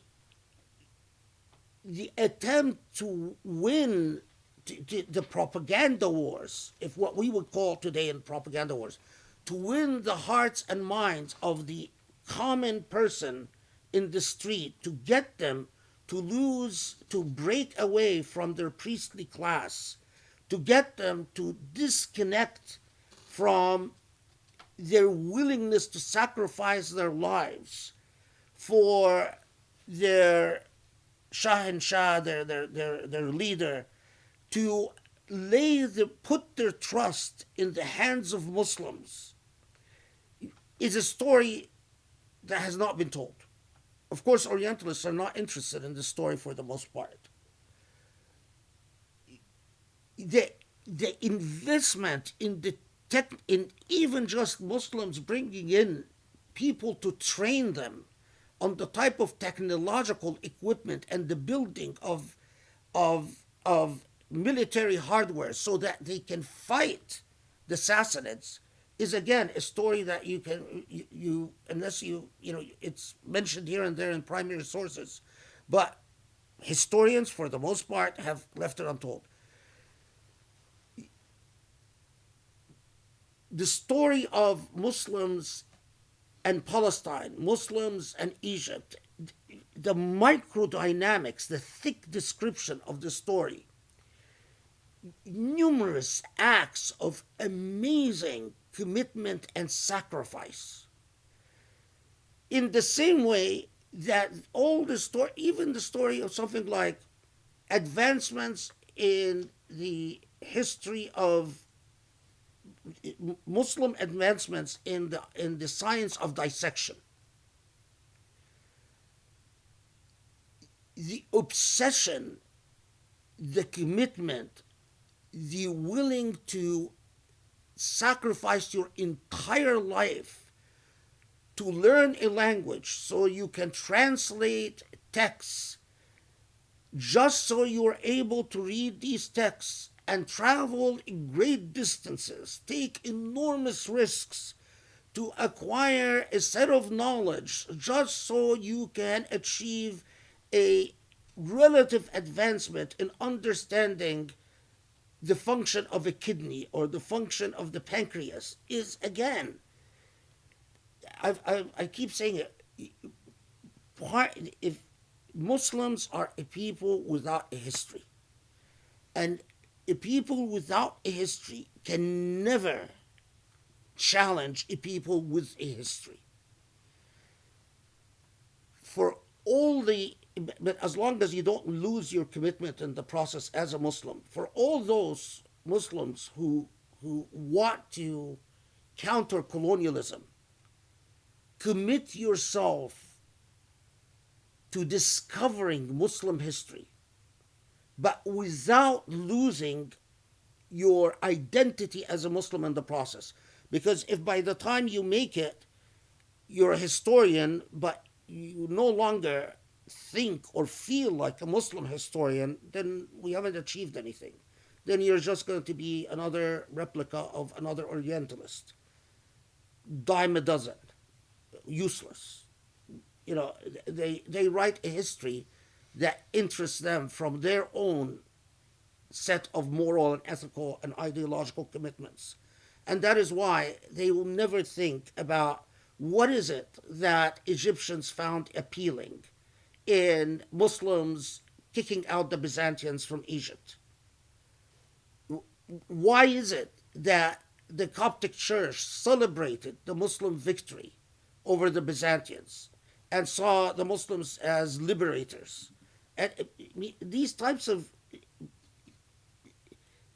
It requires good historians and committed historians, and historians that approach their craft like a jihad, like a complete, total, engulfing service. Okay, So, and notice it is quite specific that if your commitments to these things is more beloved to you than not just belief in Allah, it's not just a matter of belief in Allah and the Prophet, but jihad, specifically jihad, in which again there's no reason for us to say jihad means qital. It doesn't. Jihad means a, a diligent application of effort and energy in the pursuit of a cause. As we all know, or we should know, that pursuit of knowledge is jihad. Talab al-ilm is jihad. Anything if you pursue, for God's sake, if you write a piece of music in which there is music that elevates the soul and that people listen to and they're immediately drawn to Allah, that's a jihad. It's a jihad, but it is the commitment and the sacrifice and the dedication that makes it a real jihad. What time is it?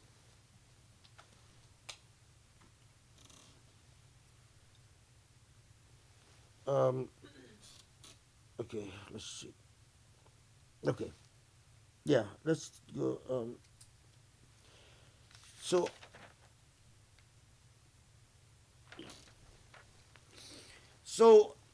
the revelation of Surah At-Tawbah, as I said, begins either shortly before the conquering of Mecca or shortly after the conquering of Mecca, probably short period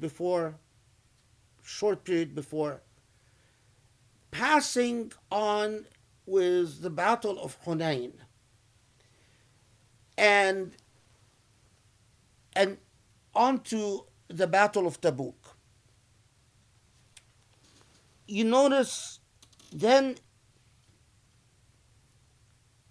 25 and 26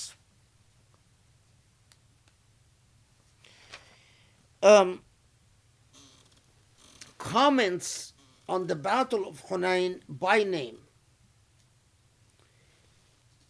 And again, so many commentators have taken this as sort of a disjointed shifts, in as if the comment on Battle of Hunain is unrelated to, it is all في سياق واحد.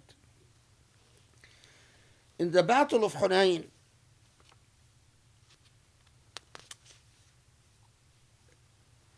which was fought with the tribes of Hawazin and Thaqif. After the conquering of Mecca, Muslims felt very confident. Quraysh had all the prominent heads of Quraysh had converted to Islam, and the word has gotten around that the great Quraysh has folded, and many tribes had to recalculate their loyalties. Some tribes approached the Prophet ﷺ and said, we neither want to be with you nor against you, and had a special arrangement, basically non-belligerence, that we don't attack you, you don't attack us. Many other tribes thought, now it is Muslims who are going to be in control of the famous Meccan trade. There was no Medina trade to speak of, but Meccan trade, can we really survive without? It is not enough that we just don't attack them and they don't attack us, but the relationship we had with Quraysh, we need with the people who control Mecca now, because now it is Muslims who are going to be controlling Rihlat al-Shita and Rihlat al-Sayf. It is Muslims who are now going to be controlling the Kaaba, and it is Muslims who are going to be monitoring that strategic position for centuries. People who wanted to trade between Sham, Syria, and Lebanon and Palestine, and Yemen, and between Yemen and Iraq, and Yemen and Egypt and Yemen had to. It was that route going through Mecca, and what tribes like Hawazin and Saqif was saying, there will be new trade routes that we can go around the Muslims. Don't worry about it. Many tribes weren't convinced by that. How are you going to invent? We know these trade routes for centuries, and now you're telling us that you're going to cut new routes in the desert, and it's going to happen to go through the lands of Hawazin and Saqif. It was too far-fetched. As a result, the truth of the matter is that as a result, many tribes approached the Prophet and said, "Oh, we're interested in Islam. What is this Islam about?" And the Prophet ﷺ would then send people to go travel with these tribes and live with them, and and some tribes, as we know from Hurub al-Ridda, in fact, it worked, and they became sincere Muslims, and even after the death of the Prophet, they remained Muslim. Other tribes apostated right after the death of the Prophet. So although 60 Sahaba or 20 Sahaba, as the case might be, lived with them for 6 months teaching them Islam, when the time came, we discovered that Islam hadn't penetrated very far. This is yet another micro-history in our history that's not told. I mean,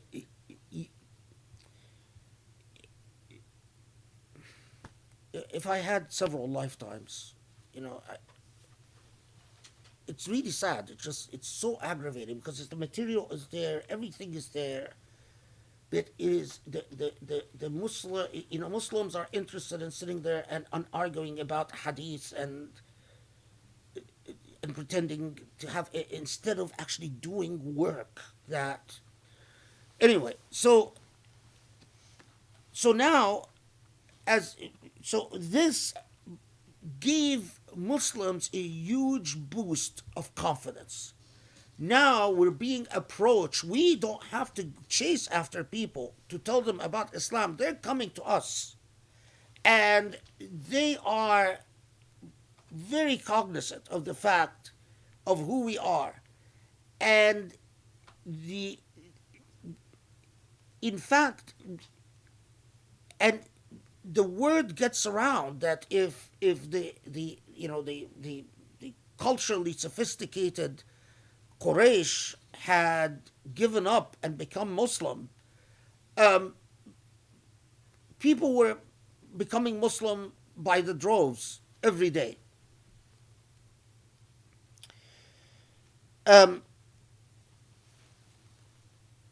Now, Hawazin and Saqif, which were interesting tribes, because Hawazin and Saqif were not, the irony is that they were not allies of Mecca, or not close allies of Mecca. They were sort of grumpy, jealous competitors to Mecca. They got along with Mecca. They never had, they would have the normal feuding here and there. But the poetry of Thaqif trying to get bragging rights over Meccans was very well known. And to a lesser extent, Hawazin. And they were, it's like,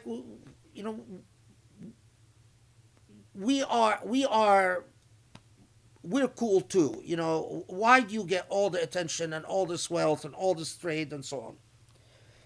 And I'm not. It is again. We don't know all the details, but or at least I don't know. I'm sure if dedicated historians could probably uncover it. But Hawazin and Saqif got in their mind that they this is the right time to make a bid to convince all these tribes who are becoming interested in Muslim power or are in awe of the Muslim achievement to tell them, listen, we can be the new kids on the block. And they made it very clear that they are in defiance of Muslims, and in fact had very unkind things to say about Quraysh in the sense, oh, you've defeated Quraysh, well, you've defeated losers anyway. Of course you've defeated these people. They were always spineless.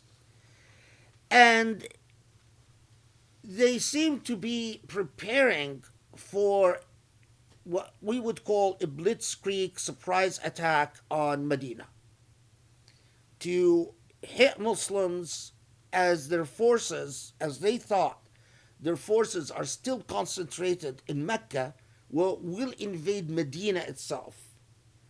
And of course, and again, I wish we would learn, this is the prophet of God. He didn't wait until Allah comes and tells him there's a danger from Hawazin and Saqif. It is his intelligence agency that informed him that Hawazin and Saqif are making plans to invade Medina while your forces are still in Mecca. He didn't, as some people wanted to do, didn't rush back to defend Medina. He decided to go and meet Hawazin and Saqif in a location called Hunain, which is close to the territories of Hawazin and Saqif, but not in the territories. I mean, it's sort of 2/3 of the way. Okay.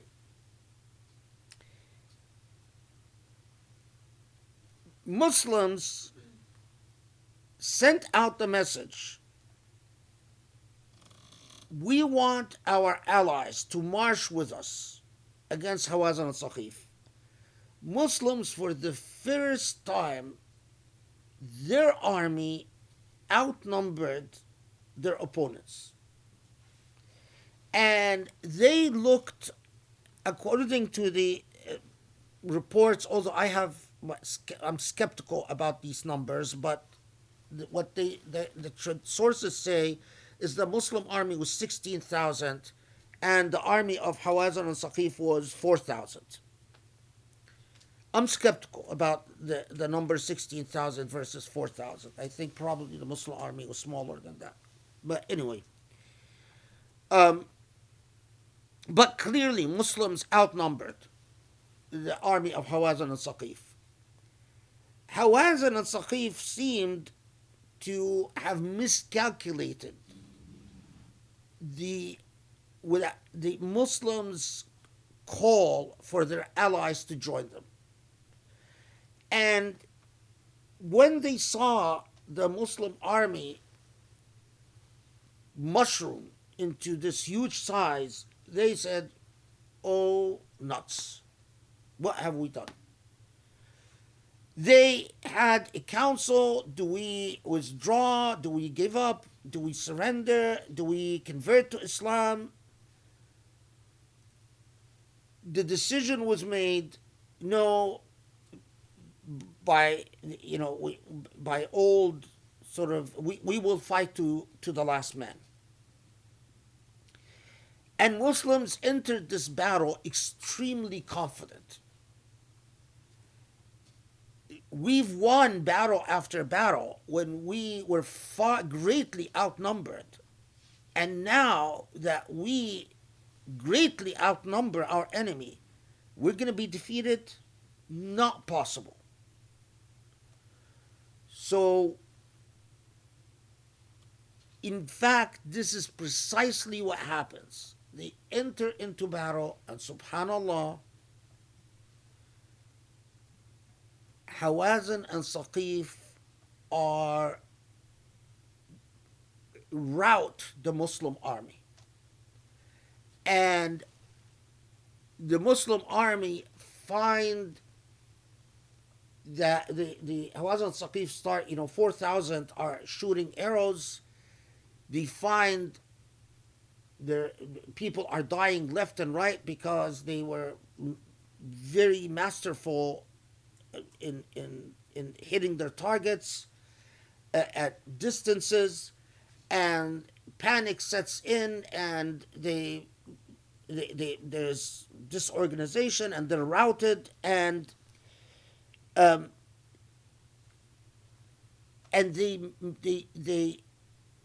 what takes place is a chaotic retreat. So it's not an organized retreat, it's a retreat in which people are running away. According to the sources, they say that only 133 from the Muhajirun and 60 from the Ansar. The Prophet ﷺ refused to withdraw, and 133 from the migrants remained with him. They refused to withdraw, and 60 from the Ansar refused to withdraw, and the rest were in a chaotic retreat. And the small group that remained in battle turned the tide of battle. When those who were chaotically retreating saw that there is this small group that remained steadfast, it inspired them to come. Now, so the reference in Ghazwat Hunain, in the surah that dissects the phenomena of hypocrisy, there is nothing disjointed in this. It is as if Allah subhanahu wa ta'ala is saying, understand first that if your value system, your commitments, your principles are not in order, your wala, your loyalties are not in order, you're in trouble. And if you don't understand what jihad is about, and you are approaching jihad from a practical or opportunistic perspective, I want to appease my mother, I want to appease my husband, I want to appease my wife, I want to promote my career, I want to promote my... So when Allah says, فَتَرَبَّصُوا حَتَّى يَأْتِي اللَّهُ بِأَمْرِهِ, then wait until you see. Well, the consequences that you see are right there in the Battle of Hunain. You could actually have every advantage going in, but still lose everything. And I don't think it is at all a coincidence that once again, time and time, Allah demonstrates to us that it is a small group that remains steadfast to principles and steadfast in its uprightness, in their taqwa, that turns the tide of the masses. It is as if the masses, are like, they blow with the wind. They come and go. But it is a minority that can make all the difference if their commitment and their jihad is all sincere. Where the people who panicked and withdrew in Hunain, hypocrites, well, to one extent or another. See, hypocrisy is in all of our hearts. Unless you are the Prophet Muhammad والسلام, or Ali bin Abi Talib radiallahu anh, the hypocrisy is in all of our hearts. It is at what level of hypocrisy does toxicity set in? What level of hypocrisy does it poison whatever good you can present? To tell yourself, I want a heart without hypocrisy, it's like saying, I want to be entirely consistent in everything I do. The only entirely consistent people are insane people. Inconsistency is part and parcel of how rational human beings are. But it is how much. Because if it's all of us, certain amount is natural, but you get to a point where it becomes toxic. It takes away the barakah. It takes away the iman. It takes away Allah's aid, where then you truly become subject to wait until you see the consequences of the nature that you induced upon yourself, the nature that you've created for yourself. Okay, this is a good point to stop with Ghazwat Hunain, so let's stop here. And come do the honors, and we'll continue inshallah with next halaqah. Okay, alhamdulillah, bismillahirrahmanirrahim. Amazing as always. Let me just share some highlights as I was taking notes for this section that we covered. The importance of just cause for war, like introducing the idea of just cause and just society, something that really wouldn't be developed until you said much, much later. But the idea of like, who started it, who, what is the relationship to those people who revile your faith or don't believe you have a right to exist, or don't honor your right to exist, or are hostile towards you, or would be treacherous against you if they are in power. That is something that is completely against what was the common practice or common understanding at that time, where you were just basically at war with everyone. And understanding, when you're being told to fight the hypocrites as instrumentalities of Allah, and that Allah will heal your hearts. Allah wants to test the purity of your commitment. What are your loyalties and your natural tendencies and attractions? Do you have a clean or dirty vessel, or how is your vessel? And understanding that if you do as all the things that Allah is asking from that ethical perspective, then you can become an instrumentality of Allah. Then the covering, taking back Mecca, and that Mecca is being returned to Islamicity, and the faith in striving, and the sort of what is substantial, like you talked about, what's inside versus outside, but the idea of, we have this example of, this is not about upkeeping Mecca from a physicality perspective, but it's actually from your internal, like how, are you striving for God? And then I thought what you said was really powerful, the idea of how important the battle for hearts and minds of your youth. I mean, this is something obviously is really important for our time and age, and how the jihad of older generations is to continue to make sense to younger generations.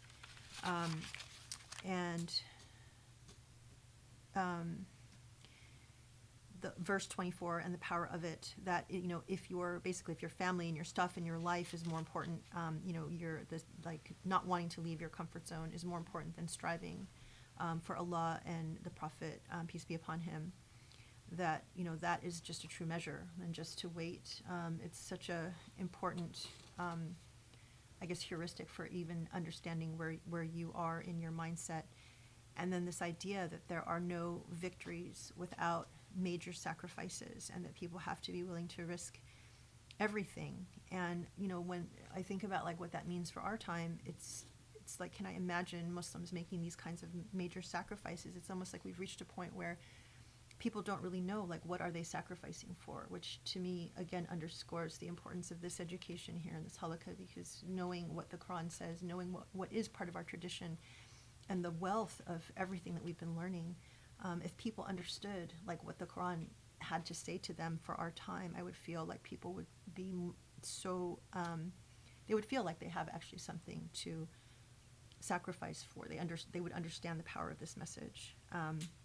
And then the idea that what you just said about masses blowing in the wind, but that it's a minority that can make all the difference. And we see this in so many different examples. But if that minority is sincere and committed, then that can make all the difference. And the last point that you made about hypocrisy being in all of our hearts, but understanding at what point is that level of hypocrisy toxic and can take away the barakah or blessing of God. You know, it adds such a nice nuance, because we always keep hearing, oh, you know, hypocrisy is sort of a black and white kind of proposition. But when you understand that everyone has this level of hypocrisy, it almost gives you a little bit of like permission to be human and to think about analyzing yourself and turning internally and questioning, like, where are you in your commitment and on this journey. So for what that's worth, this was an incredible session. Thank you so much. Every time there's just so much to internalize and learn and unpack.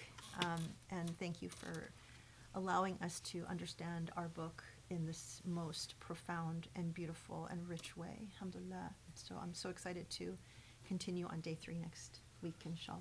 So thank you, everybody, for being with us. Wonderful to see you. Have a great week. And Assalamu alaikum. Assalamu alaikum. Yay!